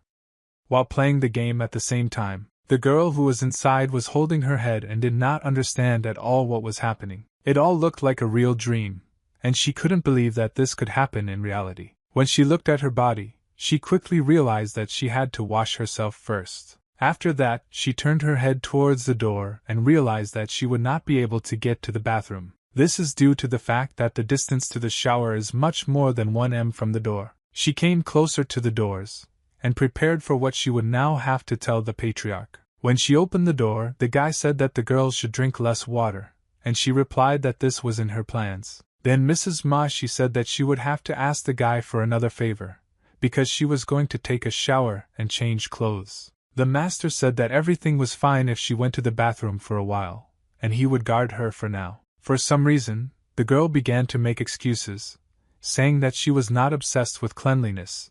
There were simply remnants of the curse on her body and everything was itching. She moved to the shower and turned on quite hot water in order to wash off all the dirt. Despite her efforts, the traces of the curse really did not want to disappear, so the girl decided to wash off only the dirt. The guy stood right under the shower and thought that God seemed to have a very good sense of humor, since he created such a fate for him. And the girl who was in the shower, meanwhile, was thinking about how so much had fallen on her in one day. It was also strange that the patriarch never went to the toilet or took a bath. Some time passed and Madame Ma was already in her office, drinking hot coffee. She held a computer mouse in her hand and was working on the computer. Meanwhile, the patriarch was playing on the phone. It seemed that he was doing this almost all his free time. Suddenly there was a knock on the door and the secretary said that Ma had dinner with Mr. Ni that evening. Miss said that she understood everything for us, and it's good that the secretary reminded her about this meeting. Then she turned her head towards the Taoist and asked if he would accompany her to this meeting. The patriarch said that this needed to be dealt with now, but the girl replied that there was no point in rushing. After that, the master stood up, put his phone in his pocket, and said that he could go out right now. They got into the car, and within a few minutes they were at the meeting point. The guy was sitting in the next place, right next to Mrs. Ma, and their guest was also already sitting in his place. It was the head of the Yunhee group, named Nieming, and he asked Miss if she would introduce him to her companion. Then the girl replied that this was a true Taoist from Mount Wudang named Shou, and said that she hoped that Mr. would not be offended. He replied that he could not be offended. And in the future, when the Taoist is free, he would like to talk to him about feng shui. The guy agreed and said that he would be interested in talking with the person about this topic. The meeting was quite successful, and Mr. Nye said that there was no need to see him off, because he would soon be taken away. The car arrived and the gentleman quickly drove away. The guy told the girl that it took almost 3 hours because Ma talked a lot. After all this, the patriarch said that it was almost 9 o'clock for him to return home to rest. The girl said she would call a taxi, but very quickly the realization came to her, because at night she needed to somehow rest, given the distance between them. The guy also realized this very quickly, but only silently thought about how to fix this problem. The girl was very embarrassed and asked if the guy had 2 beds at home, but he replied that there was only a sofa. The lady understood that she should not go to him, but she also could not return home. If the servants see them, they will say unpleasant things. But still, she had one idea that would suit both, and this was the only way out. They came to the hotel, and the employee told the girl that there were no other rooms left, except those with only 1 bed. The girl said that this option did not suit them, and meanwhile the patriarch took out his phone and looked at the time. When he saw what time it was, he said that it was almost 11 o'clock and he didn't have time to look for another place, and let them arrange a room with 1 bed. The girl didn't quite understand why the guy was screaming like that. But then the patriarch turned his head in his direction and told him to decide whether she wanted to share the room or not. The lady thought very hard, and she was ashamed to look at all the hotel workers. In a trembling voice, she said that they would arrange just a single room as quickly as possible. Then they left, and all the workers appreciated how brave the patriarch was, and said that this is exactly what beauties love. The group entered their room, and the girl immediately closed the door behind her. As soon as the patriarch came here, he immediately notified the girl that now was the time to go to bed. As soon as they entered, the girl immediately asked the guy why he cares so much about falling asleep at 11 o'clock. And the patriarch explained to her. She didn't really understand why such a weak reason forced him to change everything so radically. He also said that if this time is delayed, he does not know how long it will take to correct the damage caused. He pointed his finger at his half and immediately asked the girl if she had a habit of moving in her sleep. She replied that he should not worry. The monk carefully folded his things and prepared to lie down on his side of the bed. But there was already a girl on it, and she was ready to fence off parts of the bed with pillows. They turned off the lights, the guy closed the curtains and got ready for bed. It looks like he slept like the dead, because after he lay down he didn't make a single movement. The girl just lay there and was in her thoughts. She couldn't understand how it all happened. After all, it was strange that it was she who was worried, and it was she who was trying to understand what was in the monk's head right now. The girl shifted her gaze and noticed on her phone that it was already midnight. After that, the lady looked at the guy and saw that he was sleeping as if he was never going to wake up. She couldn't stop thinking about everything, and this greatly interfered with her sleep. Nevertheless, she still tried to fall asleep, but from minute to minute it was to no avail. It was already deep night, and the big city was sleeping. When the girl looked at the phone again, she noticed that it was already 1 in the morning, and decided to make every effort to fall asleep. Said to herself that she was trying to fall asleep, because to do this you just need not to think about yesterday. As soon as she closed her eyes, she felt some movement on her right side. It was the patriarch, and he was already awake, and besides everything else, he looked quite cheerful. He turned his head to the girl and asked if she was sleeping now. You answered that she was busy with important things and often got used to going to bed late. But in fact, she couldn't sleep precisely because of the guy. The patriarch turned around, sat in the lotus position, and said that all this was due to an unhealthy lifestyle. Then Mrs. Ma asked him if he was going to sleep again. After all, she didn't seem to make any sounds while she was lying there. He answered her that when you sleep soundly, 2 to 2 hours is enough. Otherwise, it's difficult to do everything in 2 hours. The girl could not believe that the patriarch really sleeps 2 hours every day. And the guy answered her that it depends on the cultivation. The lady could not believe that he had already slept, and she had not yet slept for at least 1 minute. A glow appeared in her eyes, because energy began to cultivate around the patriarch's body. The master said that fortunately he retained some virtues and dignity, and he would not have to postpone cultivating it until later. But he was very sorry that there was only one spiritual vein in this city. It's bad to sacrifice magical artifacts without it. He turned his head a little and saw that the girl had turned her back to him and was trying to fall asleep. And then the guy thought that God simply has good virtue. And he just hopes that he can get this all sorted out quickly. Morning came and a small amount of light came right into the room. The girl woke up because someone called her on the phone, and she tried to figure out who it was. She took the phone and told her father that they should meet near the house where she would be waiting for him along with Mr. Show. Then she turned her head and told the patriarch that her father had returned, and they were going to open the vault with artifacts at her home. The man got up from the bed and said that in this case they need to move out right now. The lady's father was already standing near the house and asked her why she had not yet introduced him to the Taoist master. It was the former head of the Moon House Greenhouse, Ma's father Zayashirana, named Chin. The girl introduced the master to her father, who had been abroad all this time. And the patriarch said that he had once heard from his master in this man. He answered him that Master Li Yong still remembered him, and this is surprising, because at one time he helped him a lot. He thanked the guy for saving his daughter, and changed because she often behaves quite rudely. The guy replied that they should comply with formalities. After all, if they were predicted to meet, then it was fate. The father invited Mr. Shou inside and thanked him again for taking the initiative to reduce the disaster and resolve the problem. Moreover, he said that the girl had already told him about the situation, and he would like to thank Mr. Exo for his help, and tell his father if he has any instructions. But the patriarch told him not to worry, and now it's better for them to examine all the artifacts in order to find the right one. Upon entering the house, they passed a fingerprint check, and then they were able to go inside. But in order to go into the basement of the house, both of them had to undergo a retinal test. A few minutes later they were already in the basement, and the door to the room with artifacts began to open. The patriarch immediately went inside with everyone else, and Chin said that all the artifacts were here. He pointed with his hand at the artifacts that were in this room, and added that only the most important of them were here. The father warned that he did not know how valuable this collection was, because all these artifacts were from an auction. The patriarch said that earlier he was a little pessimistic, but now he realized that there are quite worthwhile options here. He pointed to one of the boxes, and the father replied that Ma received this bloody yin-yang fish essence about a year ago. When the patriarch looked at this artifact, he realized that it was quite worthwhile, and the girl simultaneously said that she found it by chance,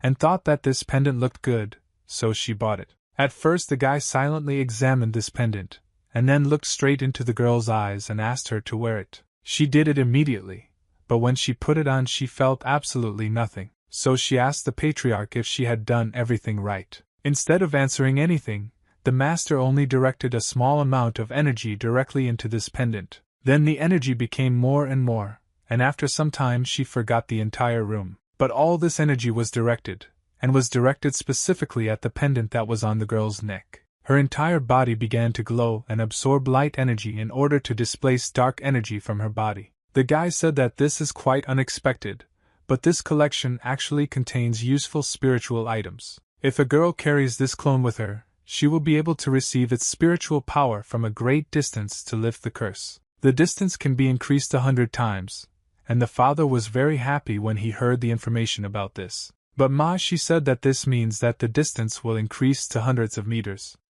The guy replied that this is also cool in its own way. After this, a smile appeared on the patriarch's face, and he asked the girl if she wanted to measure the distance herself. But she replied that there was no need for it now, and she was glad that at least this distance was already more than 1 meter. When she opened her eyes, she saw that the master was looking straight towards her chest. The father noticed this too, and was surprised that there was a puzzled emotion on the guy's face. Then the master said that spiritual objects should be paired, and asked the girl where the other half was. The patriarch explained that there was another part of the spiritual treasure, and it should be able to transfer its aura over a long distance. Then the girl told him that when she received this thing, there was only one of it, and she did not know that there was another half. She promised that she would contact the real seller, and find out from him if he had the second part. The father replied that they would not have thought to cope with such cases, so now everything is on the monk. But the guy replied that there is no need to be so polite,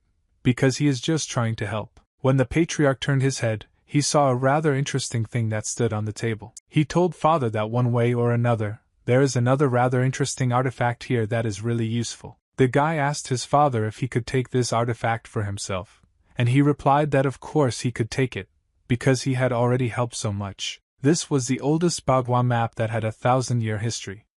It's rare to see such an authentic product. The girl added that turtle shell and fish bone marrow are yin-yang were collected from the same person who worked for her. Then the guy asked the lady where he could have gotten this spiritual object. She replied that he received it from someone else.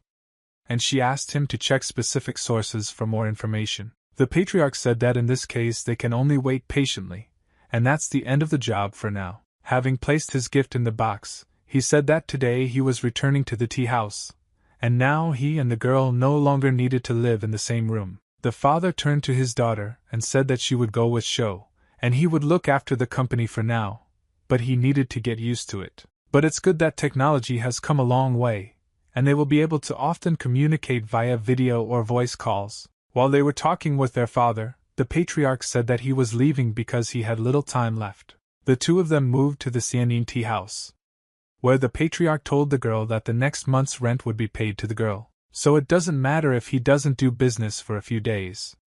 Mrs. Ma in turn, she decided to go into the restroom and closed the door behind her. The bathroom looked rather discreet, but there was no need to stay here for long. Therefore, the girl moved to another room and opened the door a little to see what everything looked like there. Everything here was quite beautiful and nice, and there was a lot of sun in the room. She really liked how everything looked here, because she expected much worse conditions. In the end, it was many times better than before, and bathing and sleeping would no longer bother her as much. But there was no bed in this room, and perhaps this means that the girl needs to ask someone to bring her. The girl thought that this was a bad idea, since there was a reason why I would rather not do this. Because she asked for this, various rumors may arise, so it's better to do everything yourself. Ms. Ma also recalled that since she agreed to work in the lunar business, she worked for 3 years without taking a vacation. She decided that she would treat this pastime as a vacation. But as soon as the girl thought about it,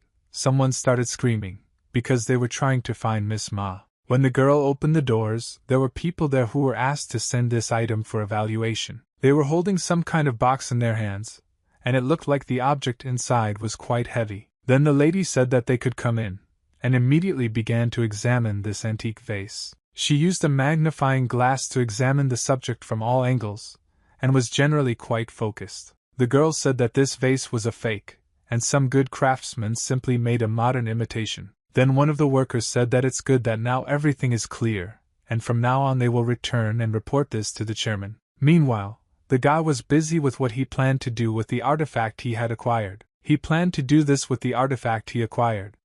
His magical talisman began to glow very brightly, and tried to absorb some kind of energy. Its glow grew increasingly brighter until the image of a turtle skeleton appeared in the sky. Very quickly the patriarch realized that things were going very well. There was now 40% progress in improving the human emperor seal. At first, this skeleton flew a little into the air, and very quickly began to crumble into small pieces, until, after a few seconds, it completely collapsed and ceased to exist. The patriarch thought that in any case this was a big improvement, and it's good that he did what he wanted. The guy heard someone knocking on the door, and decided to open it to see who was there. In front of him was Zhao, who said that Song allowed her to follow him to report on Miss Ma. She said that they had been checking the girls' list for some time, and finally felt that Tan Haiming was a suspect. But when they were planning to take further action, this man died a very strange death. Madame Ma was very surprised when she heard that Timing was now dead. Zhao reported that this morning it seemed that it was a heart attack, but the dream said that it could not exclude the possibility of the presence of a sorcerer. Then the patriarch interrupted her, and said that geckos can tuck their tails between their legs and kill people. This coincidence was abnormal. And after carefully examining all the evidence, the person behind the Haiming may be the one who killed him. Team leader Su said that this mysterious man surnamed Huang may be Qin Kei's traitor. The guy didn't like the fact that he changed his name to hide his identity. If it really is him, then Zhao should be extremely careful during the investigation. The girl also said that Song asked her to stay here so that the guy can order her around if he needs her. The patriarch was glad to hear this, but it was not particularly clear from his face. He reached for some object in his robe in order to get it right now. The lady who was watching these two did not understand why the guy looked so serious now, but very quickly she understood everything, despite the fact that a few seconds ago she was almost scared. They both took out their phones and were preparing to launch another game. The patriarch gave the girl the command to take up protection. Master asked Ma if she wanted to join, but she said that she was not going to waste her precious time on such nonsense. After that, he replied that he was simply sure that the girl was not having fun when she was younger than Shou. The lady didn't like the way things were going now, and now she was left alone and no one wanted to talk to her. Zhao, meanwhile, focused on the game, and the patriarch told her that it looked like he would have to count on her again. The girl replied that they would definitely win. And he said that it seems that only by going through difficulties can a person become perfect. Madame Ma watching this guy, she couldn't believe that he was really an expert who could defeat demons. A call came through on the phone, and the lady answered it immediately. The man said that we need to come to northern Xinjiang. Now Mom understood this, and answered him that she would find an opportunity to thank him personally. After that, she switched off, since he could not bring much useful information. The girl notified everyone that she had information that a scarlet pendant in the shape of a fish was sold at an antique market in northern Xinjiang. She said that perhaps they would be able to find the second half of the scarlet pendant there, and added that this was that very glimmer of hope. Listen, this guy thought that if they could find the other half of the scarlet pendant, it would be useful for both. After all, there he can find other spiritual items that can speed up the improvement of the imperial seal. He turned off his phone and said it was time to move out. Zhao was surprised and angry because the patriarch turned off the phone right during the game. Mrs. Ma was delighted and said that she would immediately agree on everything, and they would fly there on a private plane. At the same time, in a completely different place, something on the verge of the legendary and mystical was happening. A certain deity told someone that he was cultivating the earthen book too hard, and caused many injuries to his body. Then someone began to crawl out of the bloody lake, and it became clear that there was far from water in this lake. This man stood up to his full height, and it turned out to be a man with quite impressive muscles. He said that unfortunately they could not take the heavenly book with them from the mountain at the very beginning, because it would have helped a lot, but the deity told him that Tang Hyaming from that company had been eliminated. Moreover, her sources reported that a little girl named Ma was heading to northern Xinjiang on a private plane. Wang then told her that there were many ancient objects in northern Xinjiang, so she could go there in search of spiritual treasures. After that, he asked the girl if she had any allies in northern Xinjiang, and she replied that she remembered the bat. Wang replied that he should not return yet, but that it would be better to contact his old bat and see what comes of it. The girl asked if the man had an answer, because he spoke as if he understood what this would most likely lead to. He told her that when the spring tide begins in the city of Beihai, this will be the last stage of the cultivation of his earthen book, and he must take a risk and return there because for a very long time he has had a premonition that he will collide with the patriarch. Meanwhile, a small group was already boarding a private plane and preparing for a rather long trip. There was Su, who told everyone that the head and the others were doing everything possible to find out whether what happened to Jigu Company had anything to do with Jin K. The patriarch asked him to inform the head of the Song that Lanyu Company pays more taxes than Jigu Company. The girl was very surprised when she heard such a wording from the patriarch, but Su was even more surprised. After Ma listened to everything, she said that the crew had everything ready and now they were ready to leave. Within 10 minutes the plane accelerated and began to gain altitude quite rapidly. After a very short time, the plane disappeared into the clouds and was no longer visible from the ground. When the patriarch looked at his phone, he saw that it was already almost 8 p.m., and as soon as he realized this, he decided to ask Madame Ma how long does it take to travel from Beihai to northern Xinjiang. She told him that it would take about 5 hours, and in fact it was not such a long trip. The patriarch, in a very offended and disappointed voice, said that it seemed that this meant that they would still be on the plane after 11 p.m. This really scared Zhaoing, and she decided to ask the guy what would happen after 11. He answered her that from 11 to 1 a.m. this is the time for his rest, and under no circumstances should he miss it. When Zhao heard this, she and Su were very surprised when they heard it.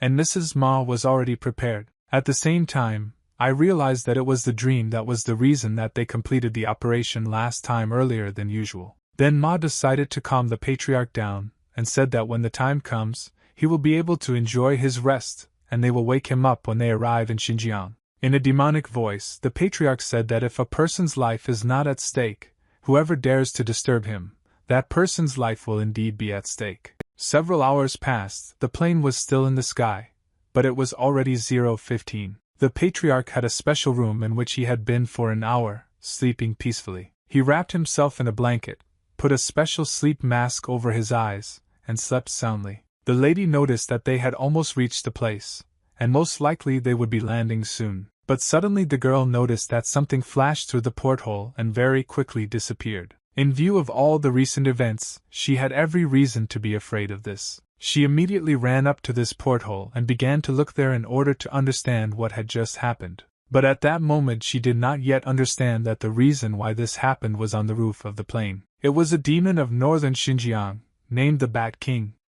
And he considered himself lucky that he actually faced a strong enemy. Once he decided that he needed to start now, he began to use ultrasound to break the electronics. This ultrasound became stronger and stronger, and within a few seconds it reached the engines and onboard computer. At the same moment, a small explosion occurred in the pilot's cabin, and the pilot jumped out of his seat. Several more small explosions occurred in the engines, due to which they immediately failed. After all this happened, the plane began to rapidly lose altitude and approach the Earth. Due to the fact that the pilot could not level the side, the nose of the aircraft was pointed towards the ground. None of those inside understood what was happening. And Zhao asked Su what they should do now. He answered her that they were in the middle of the sky, at an altitude of more than 10 kilometers from the ground.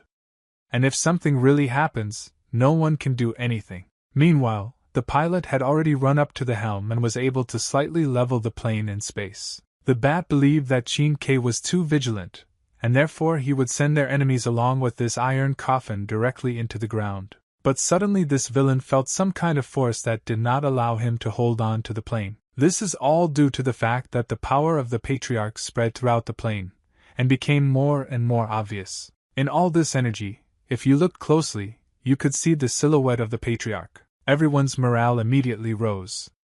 And it seems that the guy was ready to stand on ceremony with the one who disturbed his sleep. With every second this energy became stronger, and lightning began to shoot from the sky. The Bat couldn't understand where he got such powerful magic from, because such a guy could be killed calmly if he fell under it. Some partial energies were able to damage his wings, so he decided to move a little. Vedian considered himself not so stupid as to simply stay on this plane. Well, just as he started moving, he suddenly stopped right in the middle of the air. Very soon this evil demon realized that he could not move, and could not even turn his head. Suddenly he felt a glow behind him, which seemed to him to be spreading straight from the sky. An aura of gold, water, wood, fire and earth was created around his body. This greatly frightened this spirit, because now he had no way to retreat. Suddenly, the aura became even stronger, and in parallel with the fact that he could not move, he also received pain. Meanwhile, the patriarch used a lot of techniques,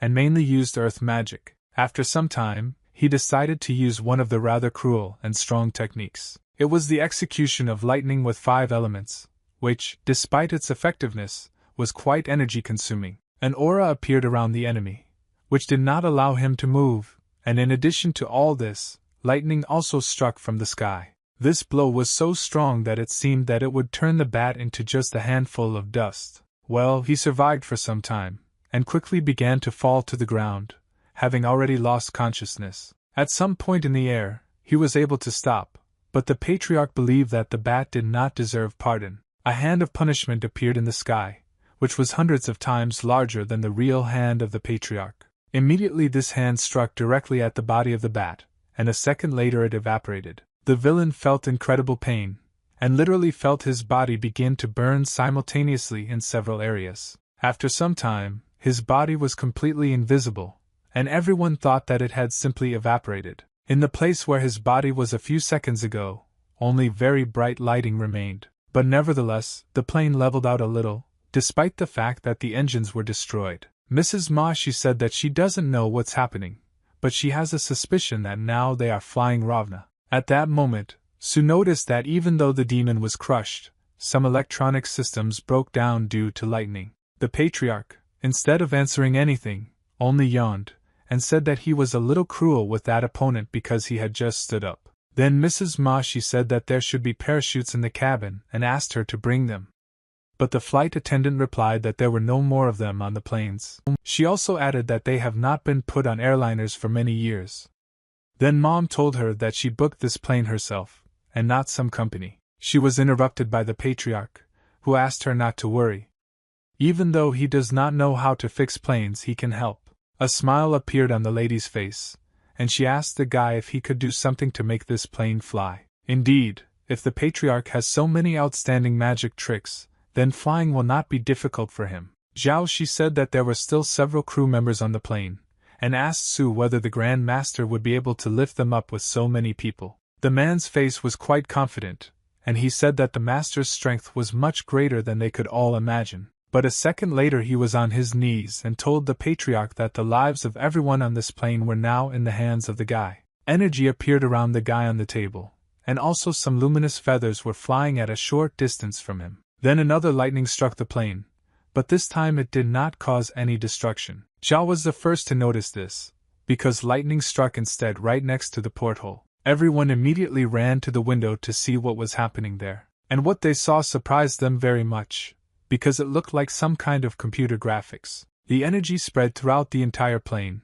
and there was someone at a short distance from the side. It was a phoenix, and it was so large that it could easily fit inside an airplane. Ma she said that she couldn't believe it, because the patriarch was able to lift the Gulfstream 450, which weighs 20 tons without passengers and luggage. He noticed that it seemed that the lady was well versed in this plane, and she said that she was a little delicate to different types of information. She also admired that the guy could control all this only with the help of his powers. But he answered her that in fact it is not very difficult. Phoenix could easily move the plane, and no one inside even noticed the difference. Meanwhile, the girl was thinking that flying a 20-ton object from the ground and making it fly in the middle of the sea are slightly different things. Zhao already wanted to ask her leader something, but he replied that he never doubted the master's strength. But many thought that he would find himself in such a situation. The guy noticed that modern technologies are quite advanced, and save people energy and accelerate progress. He turned his head to the others and asked why, then, using these technologies, you need to fly alone.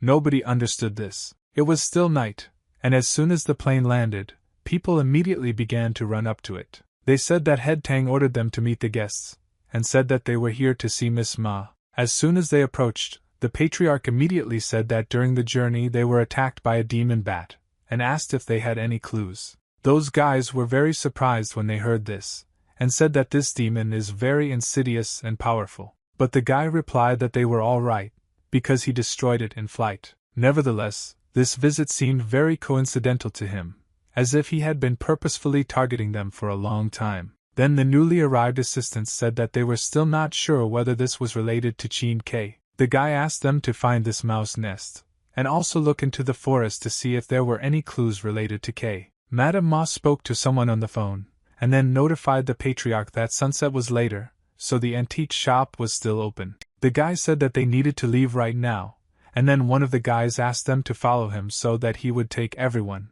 The city was still dark, but many lanterns illuminated the road, and all the buildings were also glowing. The car was quite comfortable, and was suitable for the comfortable movement of 5 people at once. While they were driving all the way, he suddenly asked if Yufan was now in the city center. After all, he had not seen him for a long time. Then his partner turned to him and asked if he had friends in northern Xinjiang. Then he proudly replied that his friend was the commander of the 1st Detachment of the Northern Xinjiang Investigation Branch, and also his friend whom he had already known for 10 years. Zhao she said that if everything goes well this time, they will finally be able to see each other. But the one who was driving said that, most likely, Su would not be able to do this, and the leader asked him what happened. Fin. He said that the commander had disappeared, and to be more precise, he betrayed and fled in an unknown direction. Su he said that it was impossible and asked to tell me what really happened. Last month, their squad accidentally caught a really strong dark spirit.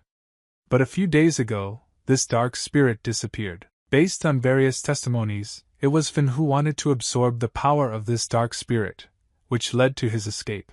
The two became one, and at this point his coordinates still remain unknown. Su could not believe that this was true, and said that it was simply impossible. But then the patriarch told him to calm down, anxiety would not help in this matter. Then the man said that Finn had always been a brave and honest person who despised envy and evil. His cultivation was as strong as Miss Tang's. The dark spirit has the ability to cloud a person's mind, thereby misleading him. This evil spirit can also transform into dark shadows and attach them to the host's body. Then he breaks the dark side of the owner, leading him to the path of evil. Finn is now a completely different person. He is no longer a friend of Chief Su or their familiar captain. He has changed a lot, and now he has become an evil demon who only craves destruction. He doesn't need anything else, and he doesn't pursue any more goals. The girl asked if they could do something about this situation. And the driver replied that they had caught a man who was under the control of a dark spirit. Miss Stan is currently interrogating him, and he hopes that she can find more information about Finn. Su thought very hard when he heard all this. Despite the fact that he was silent, he thought a lot the rest of the way, as he was constantly thinking about his old friend. Suddenly the guy said that maybe they should take a look first, because they themselves can get to the antique shop. He said that he was very glad that the patriarch understood everything and decided to help solve this problem. After some time, they moved to an antique shop, and the street on which this house stood was very beautiful, and made in a traditional style. Now everyone was standing near the entrance, and some of them simply looked at the sign for a while, realizing how long a distance had to be overcome to come here. Mrs. Ma said that, most likely, this is the same place, and when they go inside, they will find themselves in that very antique shop, where they can find the element of the necklace that they are missing. When they walked inside, the girl immediately asked the elderly man at the counter if he had received the other half of the scarlet yin-yang fish pendant, and if he knew where it was. That man thought very hard and said that first he sold the first half, and now he didn't even expect to receive the second. Then Zhou asked him if this incomprehensible remark meant that the other half was here. But he replied that, unfortunately, they bought it a month ago and now it is not here. But nevertheless, Mrs. Ma had a plan for this case, and she decided to ask her grandfather if he remembered the person to whom he sold this product. He told her that the man was a bit mysterious, and he didn't know his identity. However, he looked strange. There was also a scar on the left side of his face. When the girl heard this, she and the driver were very surprised and looked at each other. The driver realized that he needed to take the initiative into his own hands in order to verify everything. He took out his phone and opened a photo of an old acquaintance, and immediately began to show it to the seller, so that he could identify him. And after a few seconds grandfather said that this was the buyer. The patriarch came closer to the counter and asked his grandfather if this character had returned yet. But he replied that he never saw him again, and he certainly did not appear here. The guy said that this means that they have no choice but to find him, but so far there is no way to do this quickly. The driver answered him that he would take several of them with him and lead them to one secret place. After all, only after visiting this place can you move on and try to find Qin. Meanwhile, very strange things were happening in the interrogation room. The one who was being interrogated was chained to an iron chair, and in that very room, opposite him, stood a woman. It was Tang Yang, head of the Occult Research Bureau of the Xinjiang Server Branch. She looked quite convincing, and even the prisoner who was chained felt that now it would not be easy. When Su approached the glass, he asked if this was the same person who was possessed by the shadow of the dark spirit. And the driver replied that from the moment the shadow of the dark spirit took control of him, his thoughts and consciousness were distorted. He said that fortunately they captured him, but this very man who is possessed by the shadow of a dark spirit is the last clue to find the final goal. Then I took out one of the seals, and with the help of my powers I directed it directly to the face of the one who was tied to the iron chair. She was very surprised that the man did not show any reaction, but instead his whole body began to tremble convulsively. After that, he jumped up from the chair on which he had been sitting all this time, and the girl saw in front of her a truly distraught man who was eager to fight. Then several guards who stood behind him used a special magical rope to limit the movement of this particularly violent character. At first these ropes engulfed his legs, and now he could not take even one more step. Within a second, the ropes reached his hands, and now all the limbs were completely immobilized, and the man lost any chance to continue moving. But it was very difficult for the guard to hold him, so the girl very quickly realized that further actions needed to be taken as quickly as possible. She took out one paper from the hieroglyphs, and presented it even closer to the enemy's body, so that it would bring him pain, and possibly cleanse his body. Now he could no longer do anything, because the ropes limited his movements, and he did not have enough strength to fight off anyone. At that moment, Miss Tan said that he was finally caught, and now she could continue. She threw a few more papers into the air and began to use one of her techniques. After she did this, some of the papers began to glow red. Using her powers, she was able to give them direction, and the papers immediately flew around the room in different directions. Several of these papers flew up to the spotlights that were hanging in the corner of the room, and as soon as they touched this mirror, something very amazing happened. These spotlights instantly turned on, and the light began to be directed directly at the person who was sitting in the middle of the room. It was a bright ray technique, and with incredible power it burned out all the negative and dark matter that came out of that man's body. This dark spirit was in great pain and difficulty, but at the same time he did not want to leave the body of the one whom he had captured so easily. Meanwhile, the man also felt incredible pain, but his memory still hadn't come back. He was just experiencing unbearable pain, and that's all. After a few seconds he felt much better and lost consciousness. And the dark spirit that came out of him became weaker and weaker, at the same time losing size. Then Tang Yen prepared herself, expecting that this man might finally want to carry out some kind of attack. But after a few seconds it became clear that he really lost consciousness. The girl immediately asked her commander what kind of magic this was, because she had never seen anything like it before. The driver was afraid and said that Commander Tang is the true heir of Eastern Taoism of the Maoshan school. The magic they just saw is the earth magic transmitted by the 3-star Maoshan court. She uses this magic once a day, and today, the shadow of the dark spirit will no longer be able to resist and will finally be defeated. As soon as Zhao heard this, she immediately took out her phone. Su immediately received his message too, and so he also took out his phone to check who wrote to him. It was his partner, and she wanted to ask if this was still earth magic, because it was very different from the magic that Master Shou had demonstrated before. Thought very deeply when he read this message, because he really thought about it. The man himself did not understand how similar they could be, because the strength that he saw in the patriarch cannot be compared in any way with this. It acts completely differently and looks different too. Therefore, he wrote to the girl that when the same magic is used, spellcasters of different levels exhibit different powers. The partner who received this message was not very surprised, but tried to secretly look at the patriarch in order to see what his reaction was. But, instead of seeing any interesting reaction, she turned her head again in order to observe what would happen to the dark spirit after it was incinerated by this light. And in these seconds the light simply incinerated the dark spirit, who was hanging at a rather impressive distance right in the middle of the room. Suddenly, Miss Tan sensed someone's presence, and at that same second a small group of people she didn't quite expect to see entered the room. She noticed the patriarch among everyone else, and said that apparently in front of her was none other than Mr. Shou, whom she had heard about so recently. The guy immediately greeted her, and asked how things were going, and what she had been able to achieve in the last few minutes. Tang Yen told him that they decided to extract one dark spirit clone, and it seems that now they are doing it quite successfully, thanks to the power that she can use once a day. But despite the fact that this experiment can in fact be considered successful, the connection was suddenly interrupted, and the dark spirit went into hibernation, and now there is no use from it.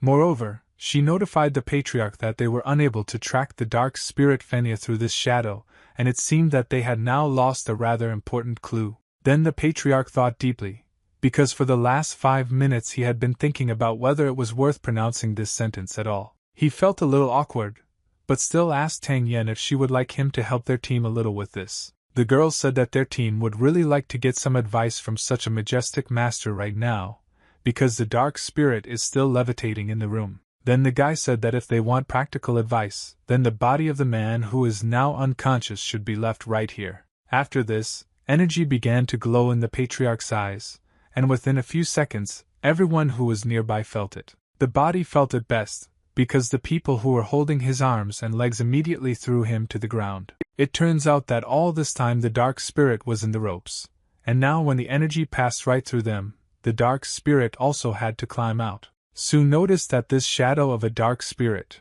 or perhaps it was a real entity, and the patriarch was able to detect it so easily. Everyone looked at what was happening inside this room with open mouths and eyes, because they could not believe that everything would change so quickly. Even if the cinnabar cable is broken, the evil spirit has not been completely driven out.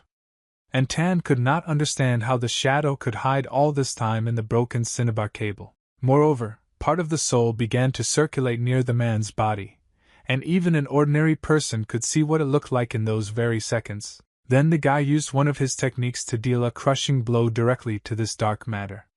He folded his fingers in a special way for this. Immediately, energy began to burst right out of the floor and fill the entire space in the already rather small room. Then a rather powerful explosion occurred, and to those who watched from the side it became clear that something would now begin to appear from under the ground, because the energy that was flying around the room was converted into some kind of creature.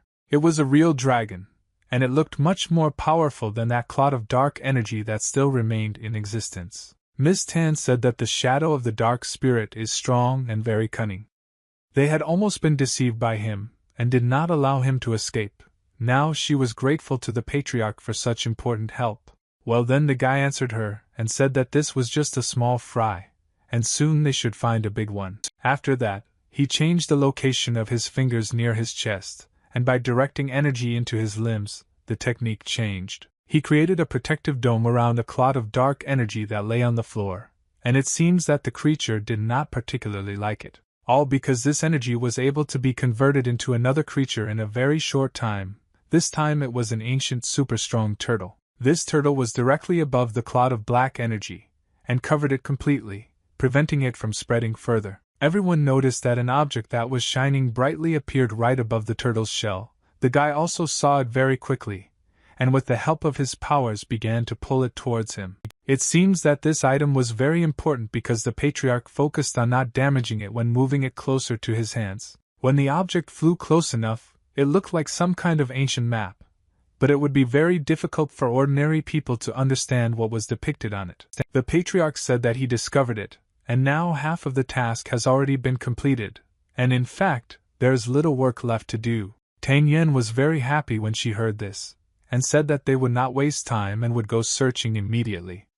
The driver who stood in the middle of her was also very happy. She also told the guy that she didn't dare bother him anymore.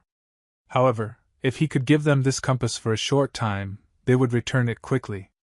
But he said that he would go with them. Miss Tan told him that she was very glad to hear this, since she was not particularly sure whether she could handle this compass herself. She also added that this journey could be dangerous, so Miss Ma better stay in the city and wait there. But the patriarch said that he is responsible for her safety, and as long as she is with him everything will be fine. Xinjiang Occult Research Bureau. She said it was time to move forward. After 5 minutes, they were already in an armored car, and the girl told Sue that she knew about his relationship with Finn.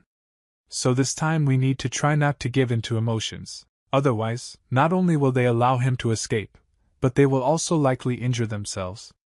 Last time, people from their department died at his hands. They were their comrades who had seen days and nights together. This hinted that Finn was no longer the same person he remembered, and their old friendship would definitely not be able to help here. You need to act firmly and clearly. He still said that he still didn't believe that Finn had done such a thing, and was sure that there was some kind of misunderstanding, but if something happened, he would do what he had to do. He also added that he understands the experience of place. If he is real evil, then he will not spare him, and will deal with him even more firmly and cruelly than with other enemies. The driver interrupted them by saying that with Finn's cultivation level, he quickly reached the early level. Now he is consumed by the dark spirit, and he has probably become much stronger. Miss Tan said that this was quite possible, and Ma decided to ask her what the early level means, and how it is connected in general. Then Sue said that he was ready to explain to Miss Ma certain standards in the field of cultivation, which everyone who owns these powers knows. Cultivation begins with energy cultivation and can be divided into 4 stages: early level, mid-level, high level, and completed level. In energy cultivation, cultivators must be the first to generate pure energy. An X power is still weak, so some can only rely on low-level paper talismans to use charms. After the cultivation energy, the cultivator will enter the cultivation base. There are also 4 stages: early level, intermediate level, high level, and completed level. Magical powers cultivated at the core of compressed cultivation. Sometimes they can be liquefied, which allows cultivators are slowly learning how to refine and control magical items. After the cultivation basics, they will enter the golden cultivation elixir. Anyone who has achieved the golden nature and refined the golden elixir proves that they have gone beyond and become even more powerful. When Su was the head of the investigation department, he could hardly complete the last level of cultivation energy. Fortunately, one day he saw Master Sho use a spell to defeat the demons, and he learned a lot from him and decided to improve his cultivation energy. Finn is significantly better than him in terms of talent and perception, not counting the golden elixir of cultivation. But at least he still believes that he can complete the cultivation base. Cultivation is not an easy task at all. Xiao had been practicing for a year before the commander informed her about entering the path of cultivation. All she did was focus a small amount of energy into the body, which could hardly be called an early level of cultivation energy. Commander Su cultivated for 20 years. He had only broken through to the final level of cultivation energy, which could be considered an achievement in cultivation. Chief Tang and Chief Sir are both at the intermediate level of basic cultivation. These two are distinguished experts in Taoism. This means that they have been improving for many years. But about Master Shou, the girl still didn't understand what cultivation level he was at. She heard that he was still young and did not have many years of cultivation experience. But in fact, no one knows how perfect his knowledge is. The cortege continued on the road, with many more cars appearing after they left the city. They moved faster and faster, but after traveling several kilometers and approaching the forest, they suddenly stopped. Everyone got out of the cars and waited for the patriarch's words about the best direction for them to move now. The guy said that they were close, and now they should split up and finally start searching for their target. Then Mesta said that they needed to split into 2 teams. She would lead one, and Master Shou should lead the other. They will all get together later and must constantly keep in touch. Everything was agreed upon, and now the teams split up and moved through the forest in search of the main goal for which they came here. They all looked around very intently, and everyone tried to find something suspicious. Suddenly, dark energy appeared, and it slowly but surely spread right across the ground, getting closer and closer to the group.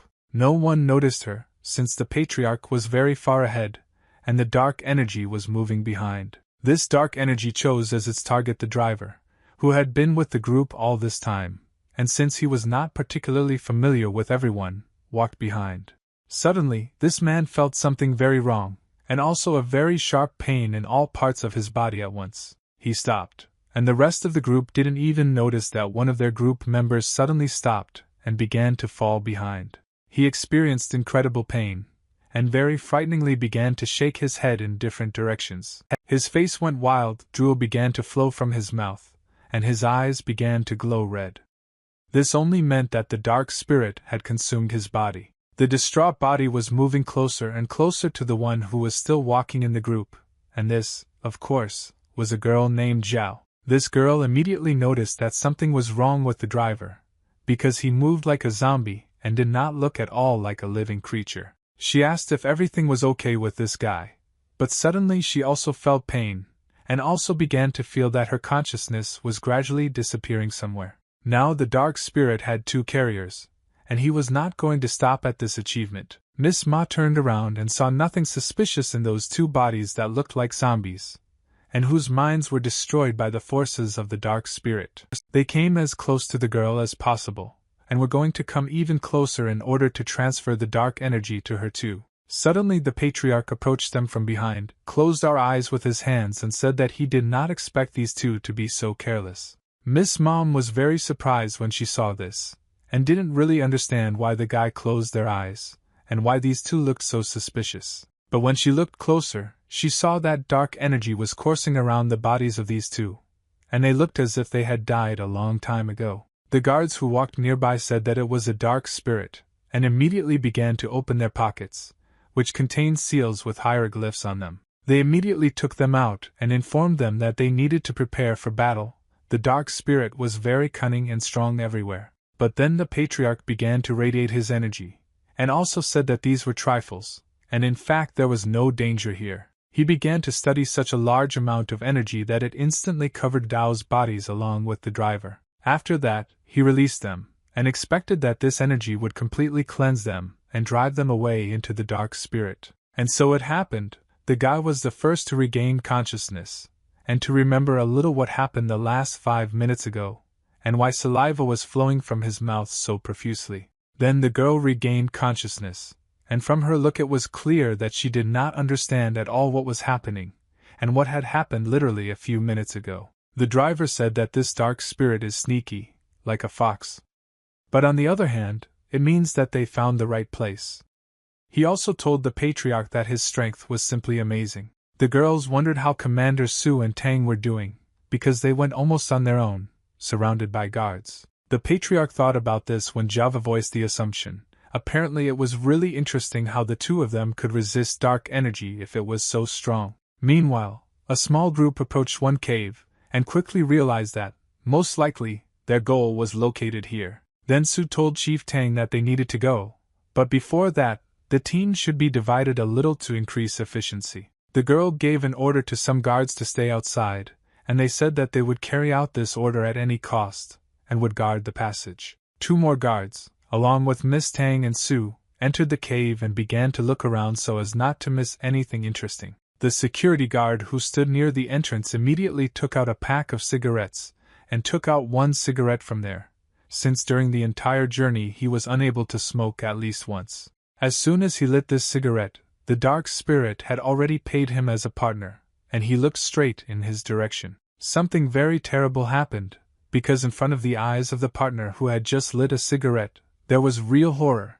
and he did not know what to do. He just lit this cigarette on fire, but literally a second later it was already smoldering and falling to the floor because he could not hold it in his hands. And the rest of the group entered the cave, and Mr. Su walked along with 2 guards and with flashlights on. He was very alert, and tried to listen to all the sounds around him in order to sense danger in advance. Suddenly, as he walked around the corner, he felt someone's presence behind him. In theory there should have been guards there, but they wouldn't come so close. It was one of the possessed guards, and he swung his military dagger to stab the opponents in the back, but he was also not amiss, and used his magic item. It was a bamboo heart brush that the patriarch had given him, and this magical item was indeed very useful in this situation. Using it, he was able to inflict a lot of quite strong blows on his opponents, and moreover, throw them back a considerable distance. These guards immediately dropped their daggers from their hands, as they were in flight and thinking about what to do after landing. Moreover, they took out their ropes, and tried to immobilize their opponent with the help of them, tying them around his legs. The second guard also did the same, and tried to immobilize the enemy in order to then kill him with his dagger. Well, thanks to the magic item, Su was able to create a protective barrier, and these ropes did not even reach him. He very quickly realized that the name was controlled by a dark spirit, and now he only had to think about how to defeat them as quickly as possible. But even faster, he saw that the protective wall that he had created began to collapse, and now he had no protection. Moreover, the cave was also unstable. All the stones began to crumble, and everything fell to the bottom, and several more stones fell on top of him from which he was able to dodge. Now this man was lying on the floor, covered with stones, and did not understand how to proceed further, and who his enemy was. But he took out his flashlight to look ahead, because he realized that if the dark spirit was here, then Fin must be somewhere nearby. And when he looked forward, he saw something very frightening. This is what he was actually afraid of all this time. It was some kind of entity that was standing on its feet, and so Su immediately stood up and began to approach him much closer. Having come close enough, he saw that this was exactly who he had been looking for all this time, and tried to understand where Miss Tan was now. On his face, as he could not believe his eyes at what he saw at a distance of 5 m, he saw that this man had on his neck the necklace that their group was so diligently looking for. It was his friend, and it looks like he pierced himself with some very sharp object, and has now lost consciousness. Su immediately screamed as he felt the evil energy of the dark spirit emanating directly from Fin's body. However, apparently it was sealed. This meant that everything was not as clear as he thought from the very beginning, and the culprit here seemed to be someone else. On the surface he found some hieroglyphs, and immediately tried to read them in order to understand who left them there and why. And when he looked at them, he read that Tang and Yun were written there. What could this mean? Everyone very quickly realized that these were the last words of Fin, and it seems that before his death he wanted to point to someone. Suddenly everything turned around as he felt a very large spread of energy right behind his back, which was moving closer and closer to his body. Then this stream touched his body, and he immediately threw his magic item aside. The brush flew away a very long distance, and it looked like the man was now unarmed, and at that second could only use seals. It was a magical item called a shining mirror, and the girl used it very often, since this item was also used in the room when interrogating that man. She said that she was very grateful to Master Shou, because now she had found the approximate location. And when she gets closer, it won't be a problem for her to find it. Master Su prepared for battle, and after all this he realized that in fact Miss Tang was a real traitor. Su prepared for battle, wearing several seals on his lip, and shouted very loudly that Fin had never been a traitor. In fact, the girl had been a real traitor all this time. There she answered him that she had always admired Fin. And in fact, Su is also very talented, but this time she will not let him ruin her business. Some time ago, in fact, everything happened completely differently, and everyone thought wrongly about a person like Fin. As this man walked along the corridor with his sword, he suddenly felt the spread of dark energy near one of the doors. He very quickly realized that it seemed that the dark spirit had broken free from the seal, and now no one was stopping him from remaining in the room. He ran inside the room with great speed and began shouting that someone was trying to improve and absorb the evil energy of the dark spirit. When he entered the room, he saw that the girl was absorbing this energy, and Fin was very upset when he realized that all this time it was Tang Yang. There was a smile on her face, and it looked like she didn't even notice the Fin entering the room. He swung his sword and prepared to use the flying sword technique to throw the enemy a huge distance. But I changed my mind. Instead, he struck the dark spirit directly, and the transmission of energy stopped at that very second. Now the girl could not use her magical weapon, and was forced to stop transferring energy. After this, the man began to strike repeatedly at the dark spirit, which held him in place and did not allow him to move. The girl began to run towards him. Her eyes began to glow red, and she said that the Fin deserved a painful death. The dark spirit began to lead this man out of the room, and he could not resist it in any way, and only followed the instructions. This spirit dragged him straight to the window of one of the rooms, and at that moment he was very upset by the person whom he trusted almost all his life. He stopped in front of this window, and turning his head back asked the girl why Tang Yan was doing this. But instead of answering anything, she decided to strike him with the help of her magic item in the form of a mirror. A very powerful blow occurred, and this guy's body flew out of the room at high speed and began to fly down. It was difficult to understand what floor it was, but when he fell out of there, he tried to cooperate in flight in order not to take damage upon landing. But when he landed on the ground, he had already lost some of his strength due to such a painful fall. When the man opened his eyes, he saw people in front of him, whose eyes were red, and who also obeyed the dark spirit. He stood up, took the sword in his hand, and suddenly felt that all these people who were possessed would now attack. As soon as he felt this, literally a second later all the workers and guards began to run towards him in order to attack. He got ready.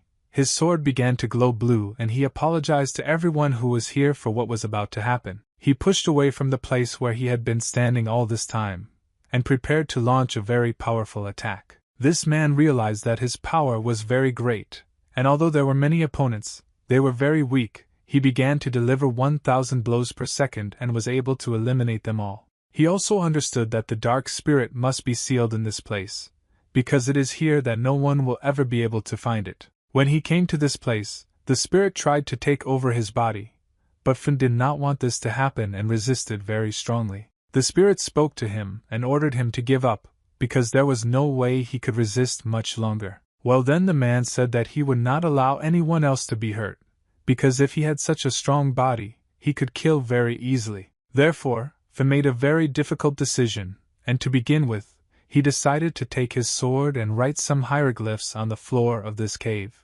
After that, in his thoughts he said goodbye to everyone he knew, and to all the friends he had made during his short existence. Then he put the sword in front of him, and prepared to do what he had to do, like a strong man who could be possessed by evil. He pierced his body with this sword, and now the dark spirit had no chance. There was a piece of this dark spirit in his body, and even from the blade of the sword one could see that the dark spirit was trying to leave the body. If you return to the events, you can see how Miss Tang approached the Fan body and said that she must master the power of the dark spirit. Su said that nothing would work out for her, and at the same time the girl began to pull the sword out of the man's body. After that, she pointed the sword towards Su, and said that Master Shou was not here now, and he alone would not stop her. Suddenly the patriarch appeared and he told the girl that he was actually here. He appeared with his team, and he still had the same emotionless grimace that looked straight into the girl's soul. You were very happy when you saw your old friend,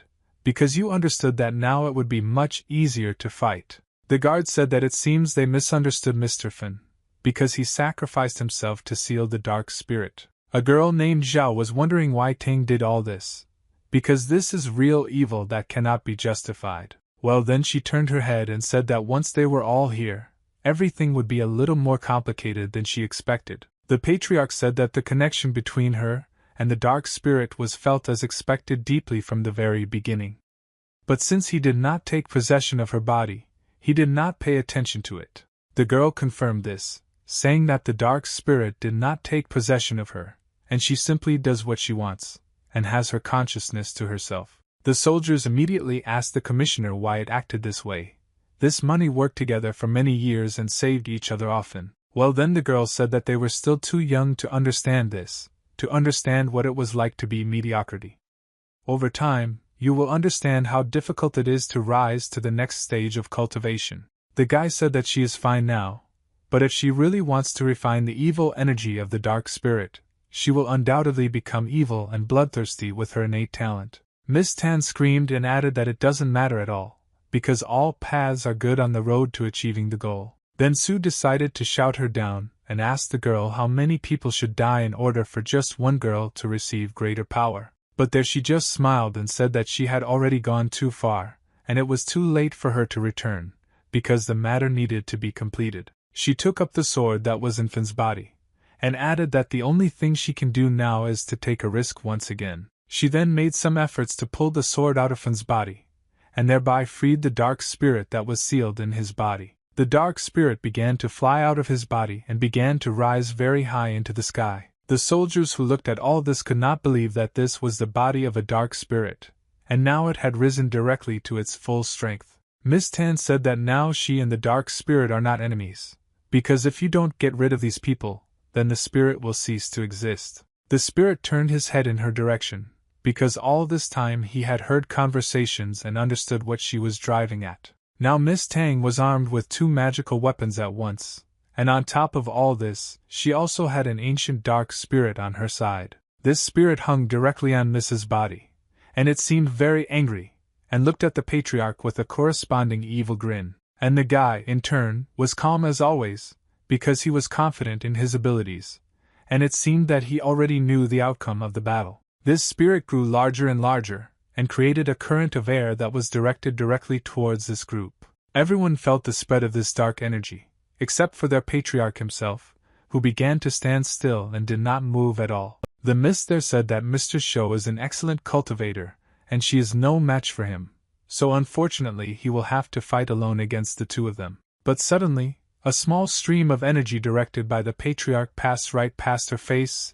and appeared behind her. The guy used earth magic and summoned the energy Kirin, who was one of the most powerful creatures that could be summoned using energy. The guy asked what the girl just said, because he was not listening because he was focused on the direction of energy. There she could not understand how this was even possible, because this energy passed straight through the body of the dark spirit, and was now behind her. Iron's rage was truly powerful, and with just one blow he was able to inflict very devastating damage on the body of the dark spirit. After he made this one blow, his power became even stronger, and he tore the soul of the dark spirit. The girl simply could not watch this, because literally after a few seconds the dark spirit ceased to exist. She was very surprised when she saw this, so she realized that she needed to resort to more radical actions. The girl prepared her sword and said that she would kill the patriarch, no matter what the cost. After that, she threw this magical weapon directly towards the guy,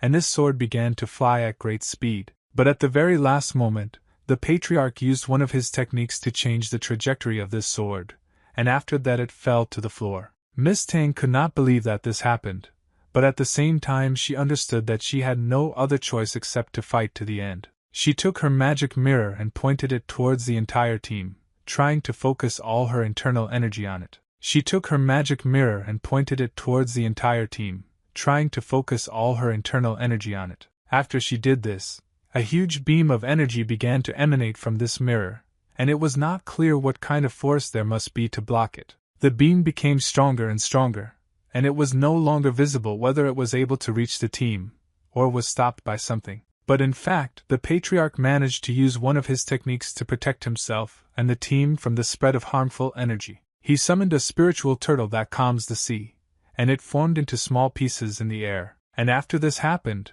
an energy turtle appeared, the shell of which was simply impossible to break through. The girl directed an even greater amount of energy, but not a grain of this attack passed through the turtle's body. Miss could not believe that this was even possible, and also realized that she no longer had any trump cards left. The patriarch, in turn, told her that most likely she was now thinking that she was very sorry for what she had done. It was the turtle who raised one of its paws, and that was the last thing Miss Tang saw in her life. The energy spread very quickly, and the girl realized that she had nowhere to run and could only stand in this place. The turtle made a very strong blow, and pieces of stone scattered in all directions after it happened. The turtle began to scream. After all, the battle was over in victory, and now nothing threatened the patriarch or his team. In the place where the girl stood there was only a small crack in the ground, and no one even saw anything that was left of her body. The driver, who stood closest to everyone,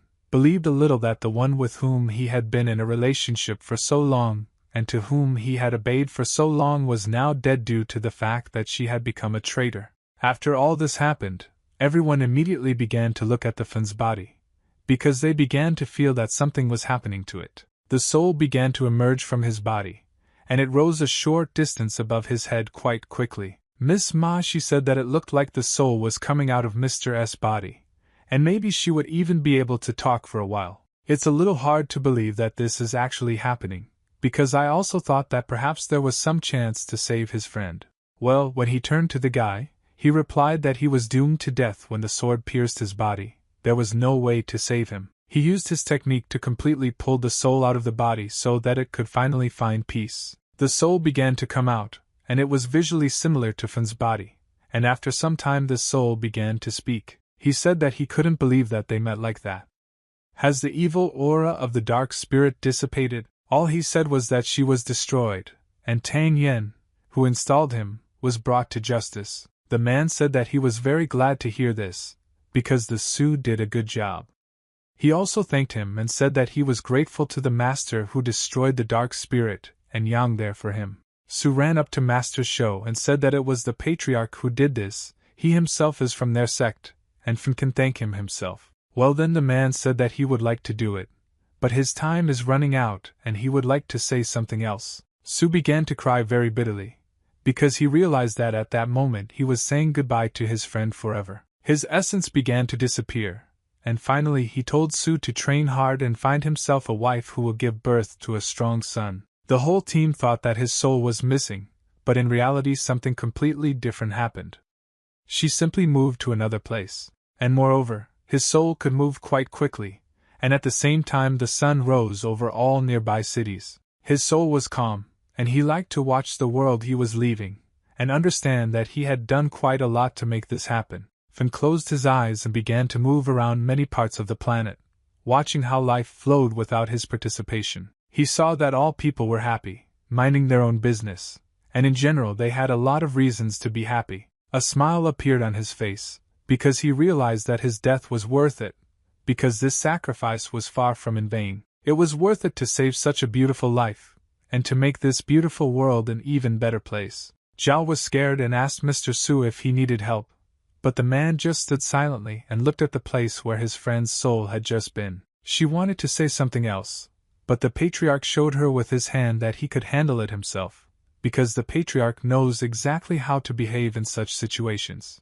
When he got close enough, Sue told him that it looked like he had gone too far, and asked the guy for forgiveness.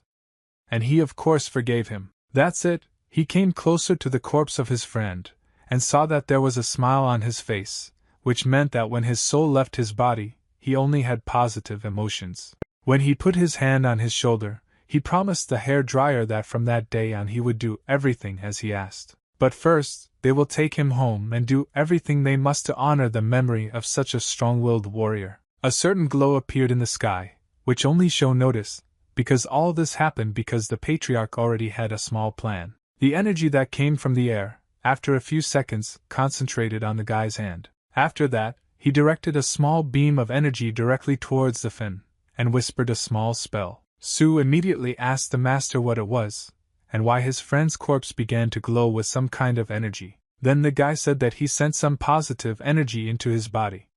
After all, he deserved it. And she will protect his body from the influence of evil spirits after death. Sue told him that this was just wonderful, and once again thanked his friend for helping. He also removed the amulet from his neck, and said that Miss Eeyore came to the northern border for this bloody yin-yang fish pendant.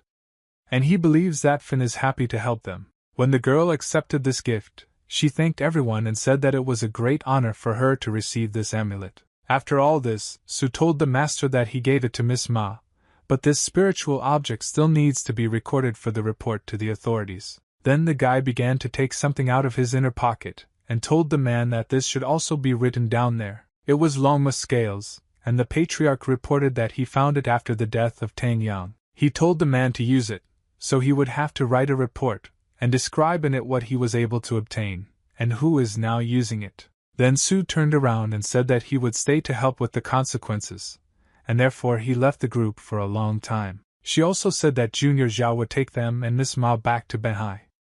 He told her to remember to report to Chief Song. Literally a few hours later the team was already on the plane and flying to their hometown.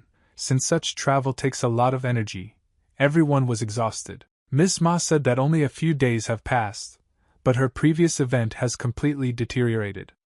The patriarch said that this happens because the world is really huge. The girl paid attention to the guy, because she saw that his eyes were lowered and it looked like he was reading something. She asked Cho if he read any Taoist classics or other legendary literature, but he only silently showed her the cover, on which it was written that this was a brief history of energy development. Zhao couldn't understand why he was reading exactly this, and Miss Ma decided to directly ask him whether he reads such books. He replied that, as he had just said, the world is huge, and studying those areas that I have not yet encountered is of great interest. The girls at that moment thought the same thing, because they thought the guy was very strange. After some time, Miss Ma and the patriarch moved to his home to conduct one of the rituals. They were sitting at the same table, and the patriarch asked her to combine the two halves of the yin-yang fish into one. These two halves lay on the table, and all that remained for the girl to do was to physically connect them together. Then she took two parts of the amulet and put them together. Surprisingly, they held up quite well. After that, she put this amulet on herself, and the patriarch put on a cup of tea, which he had been drinking all this time. After this, the guy began to scatter energy in different directions, and after a few seconds all the energy was focused in his fingers. Then the energy went straight into the amulet, and he jumped a little, because he had taken the blow of all this energy. Miss Ma did not feel any pain, but she was scared because the amulet was emitting such a large amount of energy, and it was so close to her. A yin-yang symbol appeared around her body, and this scared her even more, because the guy was not going to stop there. The energy grew more and more, but after a minute everything stopped, due to the fact that the patriarch stopped directing energy into the amulet. The amulet calmed down and absorbed all the energy that the guy directed into it, and now it was held together much stronger. Now it looked like a real magical amulet, which really has very important effects for the girl. After all this was over, the patriarch again took his mug of tea and said that from now on everything is ready. Miss asked how far she could go this time. The guy replied that the distance is 100 times greater than the previous one, which means that she can move 10 kilometers away from the master. The girl was happy when she heard this, because it meant that now she could go home, and in general be in the city. The guy told her that as long as he and she were at a distance of less than 10 kilometers, the residual curse would not work. She said that she was a businesswoman and traveled a lot, but then she was interrupted by a guy who said that she just needed to stay within reach and that's all. Then she took out her phone and said that, apparently, she would be stuck in Banhwa for a long time and only her father could handle working abroad. Banhwa itself is very big. Movement around the city can already reach the established limit. And it would be unfair to ask the guy for an escort, but only ask him to notify her if he leaves the city. After the patriarch did not answer, the girl said that she was not following him, but that it was simply important to maintain a distance. The guy thought for a while and said that I promise that he will notify her if he leaves the city. Miss Ma smiled and said that she would try to make inquiries about Jean K's whereabouts using all possible methods that she had. Then the patriarch told her not to overdo it, otherwise the curse would overtake her again before she knew where the enemy was. The girl asked to wish her good luck. The girl left, and after a short time it was already night, and the guy looked out the window and thought about everything. At that second, he was thinking that after a few more days the city would be filled with spiritual energy, and then everything would change a little. After all, thanks to this, Jean K will have the opportunity to develop the Book of the Earth, and for the patriarch this is a chance to discover it. Was with the owner all this time, absorbed the energy of the artifact that he received after the fight with the Tan. Now the Imperial Seal has received 50% processing, and this could not but please the guy. Even though the artifact was destroyed, it has now transferred all its energy into the Imperial Seal, and now the guy can use this energy. The seal was half ready, which means the trip to the northern border turned out to be truly fruitful. After all, the processing of the Imperial Seal was significantly accelerated. The 3-month work was paid in full, which means the next case will not be a problem for the patriarch. Suddenly, everyone heard that someone approached his house, and it seemed that it was some kind of guest person. Yunhe Group Company named Ni Ming stood in front of the door, and he came to visit the patriarch. When the guy asked if he had come from Miss Ma, he replied that today he was here to meet with the patriarch and asked him for advice regarding feng shui and predictions. They went into the house, and the patriarch began to listen to his guest and asked him what specifically was bothering him. First he asked why he wanted to talk about feng shui and predictions, and what exactly he wanted to know. The man said that the last time they met, they were next to Miss Ma, and when they discussed some matters. So he hopes that the guy already knows that his company is engaged in the porcelain and earthenware industry. The guy said that they talked a lot then. He didn't give it any importance. The man then continued by saying that he visited him today because the decorative goods store seemed strange, and he wanted to learn more about feng shui. The patriarch took a small sip of tea from a small cup and said that there was no need to visit his store now, all due to the fact that he has absolutely no time to rush around. And then the guests decided to ask him what he even means when he says this. Then the guy said that he was talking about the protruding brow ridges that signify wealth and splendor. He also added that the point of intersection of the nasofrontal suture with the medial sagittal plane is straight and even. This means that he was destined to live a prosperous and happy life, and a flat jaw and rounded chin indicate wealth. And his ears tell him that he is smug and self-willed. The man couldn't understand how this guy knew that the porcelain store was in order.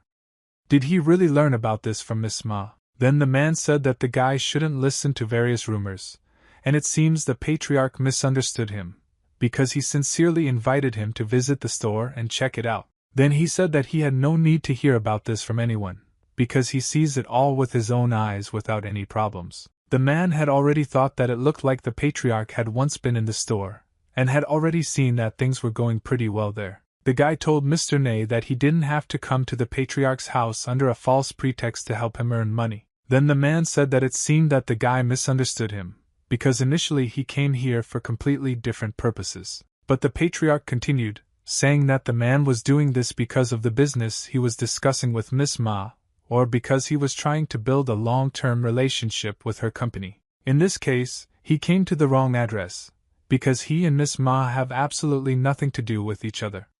The man asked for forgiveness for not being polite. Although Anai tried to take advantage of him, the patriarch did not believe that there was evil in his words, in which case he said that his fate was not that bad. However, He had been very unlucky recently. Everything is fine with business, but a man should also take care of his safety, if he doesn't want to lose everything halfway. The man asked the master to be more specific. Then the patriarch said that his point between the rights looks unimportant, and this in turn is a sign of bad luck. Along with his poorly formed eyelashes, most of the failures come from family disagreements. The man fell silent, because he was surprised that the patriarch was able to describe the problem so accurately just by scanning several factors on his face. After that, he didn't say that the patriarch was really a sage, and could really see right through people. This is all because his relationship with his wife really cannot be called calm, and he suffers a lot from this. The guy said that he understood this even when he and Mom met him. Although his Afrian does not look as bad as it did at that time, it seems that the problems between him and his wife have arisen recently. The man said that he really wasn't feeling very well these days, and asked Mr. Show what he should do to correct this situation. Instead of answering immediately, the guy showed the man his cup and informed him that his tea was already completely cold. He apologized and immediately raised his cup, while at the same time listening carefully to what the patriarch was about to say. The guy told me that I shouldn't drink cold tea, and ordered the man to put his finger directly into the mug. The man at first didn't understand why he was doing this at all, but he realized that he needed to listen to the patriarch in any case, and decided to carry out the order. He dipped his finger into the cooled tea, and at that moment the guy realized that he needed to use one of his techniques. The guy focused and directed all his energy into his fingertips so that everything would happen as he wanted. After he did this, a center of energy appeared above the heads of two people talking to each other.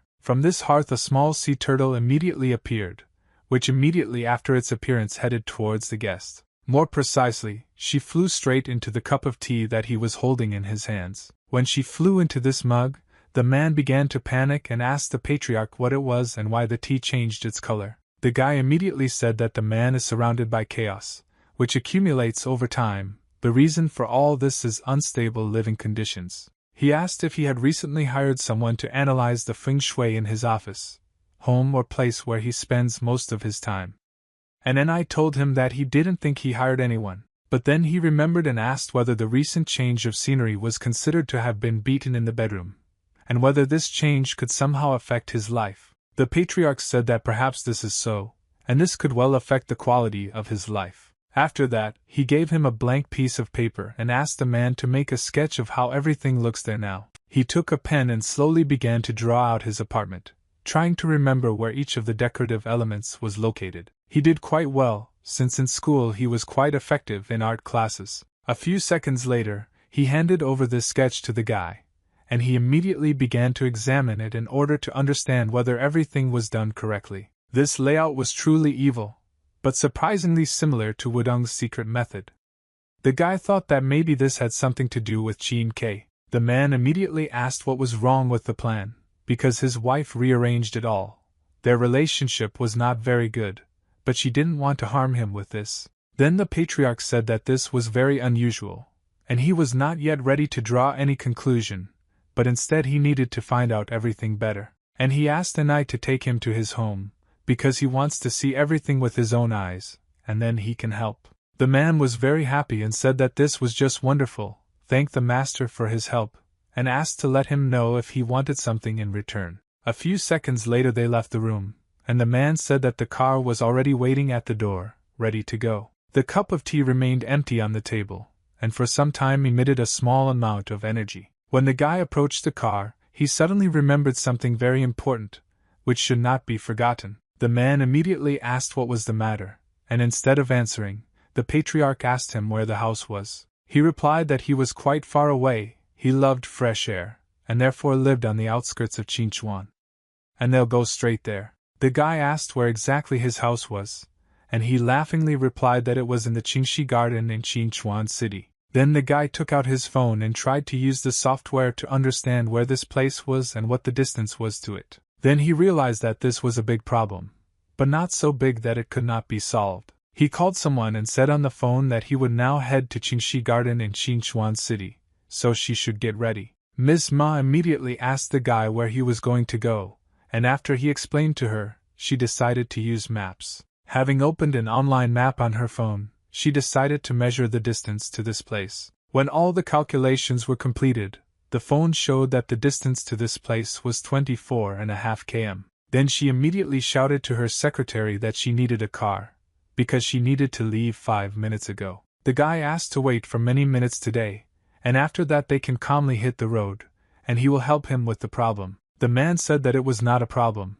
but he himself thought that he had just called Miss Ma, and now I was not sure that there was nothing between them. They got into the car and drove along the road for quite a long time, despite the fact that the traffic was empty and there were quite a few cars in the stream. The whole way the guy was silent, and did not speak to this man, and this was quite annoying. When they arrived, he told the mister everything that they had arrived, and now he can check the room with his own eyes. The man smiled constantly, and told the master that the bedroom was located up the stairs, and it was quite easy to get there from here. When they entered, the man showed the patriarch where the room was, and the guy immediately began to examine everything quite closely. But at the same time, the man didn't understand why the master didn't say anything.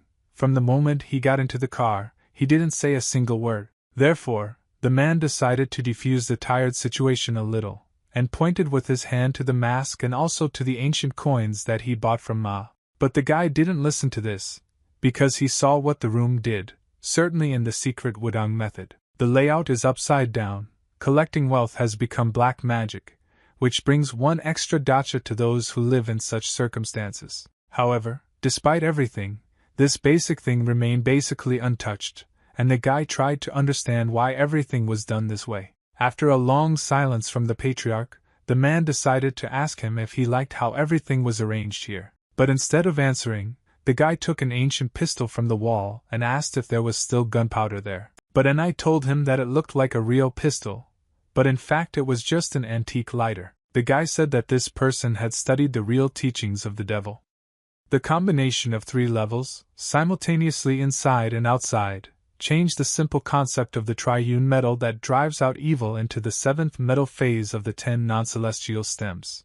The patriarch immediately tried to concentrate in order to see the whole picture and understand how everything worked in this room. His energy spread, and now the picture became much clearer than it could have been. The triangle represented stability. However, the 3 sharp angles, the metal formed by the 5 elements, and the 3 wooden pieces of furniture represent the 7th or 3rd phase of the 10 heavenly stems. The focus of these 3 vessels is on the earth, not on the plants. Triple earth forms metal, the guy realized this very quickly. In addition, the metal was formed by the water in the bathroom, humidifier and aquarium. It all looked very clear. Metal exists in a window facing south, which is full of yang energy during the daytime, along with burnt carved wood and weapons. But the most interesting was the last triangle, which was the most difficult to detect. After all, a sword, ancient coins and a mask are the purest metal, the best of the best, which means it is the one that will do the most harm. The man, meanwhile, decided to ask the guy what he meant when he talked about all this. He told him that based on the 5 elements, metal defeats wood. The trinity of metal that drives out evil was supposed to help people get rid of the evil of the wood element. But this method is not suitable if the owner of the house is a person of the wood element. The patriarch also added that he does not know the man's date of birth, but he is most likely the reason for which he speaks. The 5 elements generate and conquer each other. However, there is metal in every element in this room. It is like a metal chain that completely blocks chi, bursting out from all directions, rushing towards the human element of the tree. This plan was made by an experienced sorcerer specifically in order to kill Ni secretly, based on his birthday. The man realized that his wife was changing this situation, and she knew his specific time of birth. The guy asked him to calm down, and said that he needed to meet and talk with her since she knew it well. He was interested in meeting with the sorcerer who told her about it. The man said that he would immediately organize a meeting, and his voice was shaking very much, so he realized that he needed to gather his strength. He went out onto the balcony and talked with his wife for some time in order to discuss all the details. The guy said that he would hide, and when she returns, the man just needs to do everything as the patriarch says. Neither said that he understood everything. After some time, Sulin moved in. It was Ni Ming's wife, and she looked really beautiful in her evening dress. Her husband immediately met her and asked her to get up because they had something to talk about. The girls really liked that he so sharply asked her to come back, and she said this while simultaneously climbing the stairs to the room. But when she entered the room, she was very surprised by what she saw in front of her, because it looked like some kind of fable. Her husband stood on the edge of the balcony, and she screamed asking him to calm down. But suddenly he pushed off and began to fly straight down from this floor at high speed. The wife immediately began to run closer and closer to see what happened to her husband. And when she bent down to look down, she saw that he didn't look very good at all. He flew several floors and crashed on the stone floor. He had no chance left to survive. There was surprise on the girl's face. She didn't understand how this could happen so quickly, but after a few seconds, a smile appeared on her face, because it seemed that this was her goal, which she had been achieving for so long.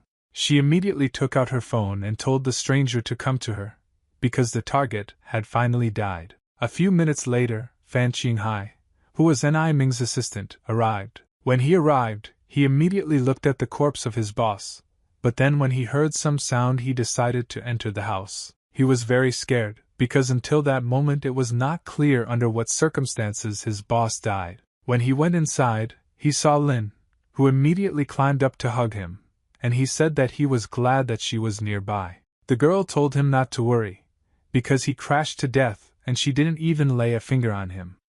A fan asked how he could fall from the balcony without any reason. The girl said that the other Taoist girl looked so young and beautiful, and she did not expect that she would be such a powerful sorceress. It looks like they won't be able to go back on their promise to her once they take control of the company, and will need to hand over the porcelain kiln factory in the western suburbs to her. Fan Tiny, he said that it was better to leave here as soon as possible so as not to arouse suspicion. After all, they were lucky that the housekeeper didn't see her, and there was no one else here. But the girls said that there was no need to leave so quickly, because they were not yet sure that the man really died. Fang Zhenhai came closer to her, and said that it was just a bad day for him. And even if he survives the fall from the balcony, he will have a very hard time. He tried to kiss the girl, and she said that finally now they don't need to hide, and they can love each other openly. But suddenly the light went out, and they both got very scared when it happened. Fan assumed that there was a power outage again, and turned his head to see what was behind him. And when he did this, he saw the body of a man levitating and was almost at the ceiling. He decided to devote his phone to him in order to understand what was going on and why N.I. was here. When he shined a flashlight on him, he saw this man who had a very serious face. The girl immediately began to run away, at the same time shouting that this could not be a question, and this was some kind of fairy tale. When she ran to the edge of the balcony, she tried to look at the body of her husband, which should still be lying on the floor. And when she looked down with her lover, she saw that the body was still lying on the floor, and what's more, he was smiling. When the girl turned her head, she asked this ghost who he was and why he came here. But instead the man said that he knew that they were having an affair, and they even wanted him dead.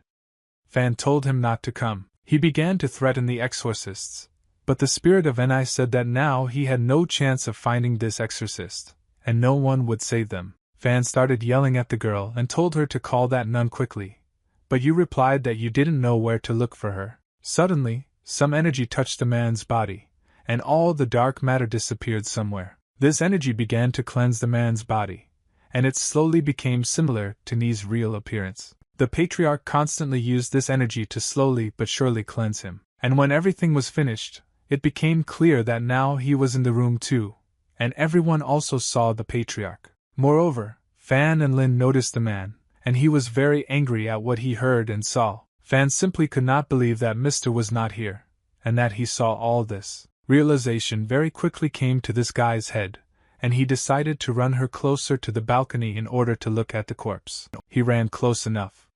He asked himself which one was the real N.I., and when he looked at the man's corpse, he realized that the body had disappeared somewhere, and it seemed that the energy had dissolved it. Then everyone looked at the patriarch. In fact, the guy used earth magic, and specifically illusory dreams. He said that it doesn't matter if it's a dream or a nightmare. After all, now is the time for everyone to wake up. This girl's mood changed greatly and quickly, and she accused N.I. Ming of conspiring with Xia Luo, and asked what hallucinogen they fed her. The Taoist only told her that she should be a little quieter, and her husband began screaming that she was trying to kill him along with her lover. This lover began to panic, and said that he had understood everything wrong, and this place is actually very strange, and they are all haunted by hallucinations. But the man was very angry, and said that in fact he understood everything very correctly. Suddenly, several men in dress suits ran into the room, all shouting the name of their boss, Mr. Ney. His wife immediately screamed that if they came even a couple of steps closer, she would call the police. A group of men stopped and looked intently at those whom they wanted to detain literally now. Taking out the recorder, Sho realized that the Taoist girl looked young and beautiful, and that his wife was not surprised that she could kill him just by rearranging some things in the room. The monk suggested calling the police, and Ni Ming of course agreed with this, adding that this is what he wants now. A smile appeared on his wife's face and she added that he could say anything, but it was obvious that very few people would believe him. Shona listened to all her words, and said that he was making one call now, and the police would arrive very soon. He called his partner Zhaoying and said that he wanted to talk to their boss. Obviously Su had not returned yet. At that moment, Zhaoying could not believe that the wife of the head of the Yunhe group was related to Qin Ke. Exo said that the girl was a Taoist, maybe Xin was undercover, or a woman directly related to him. This was a new lead.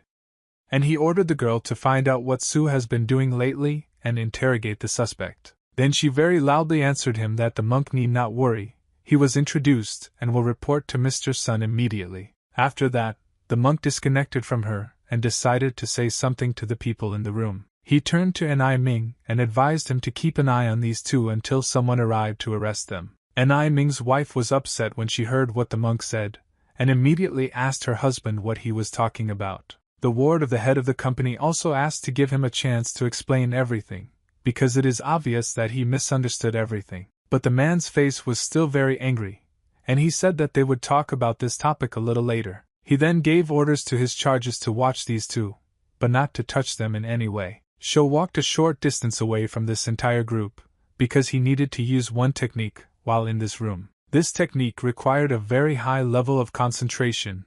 At this moment it was necessary to conduct a large amount of energy through the body. The lightning began to spread in all directions, and the monk did all this without even stopping his movement. Everyone who was in the room immediately noticed these lightning bolts, and only Ni Ming understood what all this was for. When the monk raised his hand, geometric figures appeared in the air above his body, connecting the objects in the room. With just one move, he destroyed all these figures, thereby destroying the negative influence of feng shui. The fragments of these triangles fell down and after a few seconds evaporated into space. Coming closer to Ni Ming, he told him to take care of the rest, and did not forget to obey the law. Since he does not want law enforcement officials to detain him as a witness, he answered him that the monk need not worry about anything, because he will remain calm and do everything according to the law. After this, the man again thanked the Taoist for his help, and promised that he would not be disappointed with the reward he received. Approaching the door, the monk also said that he was not worried about paying the rent for the past months. This sentence gave Ni Ming a little shock. Then the guy said that he wanted to find out information about a porcelain kiln production plant in the western suburbs. Ni Ming told him that the kiln factory in the western suburbs produces more than 50% of the porcelain.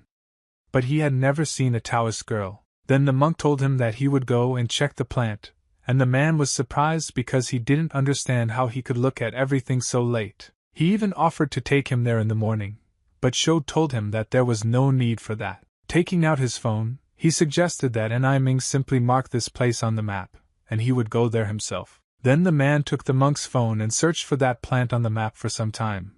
In general, he was poorly oriented on maps. When the guy looked at the point on the map, he quickly realized that it was 12 kilometers from here. And this gave him only one thought, and very quickly he realized that there was no other way to solve the problem. His puzzlement was seen by everyone in the room.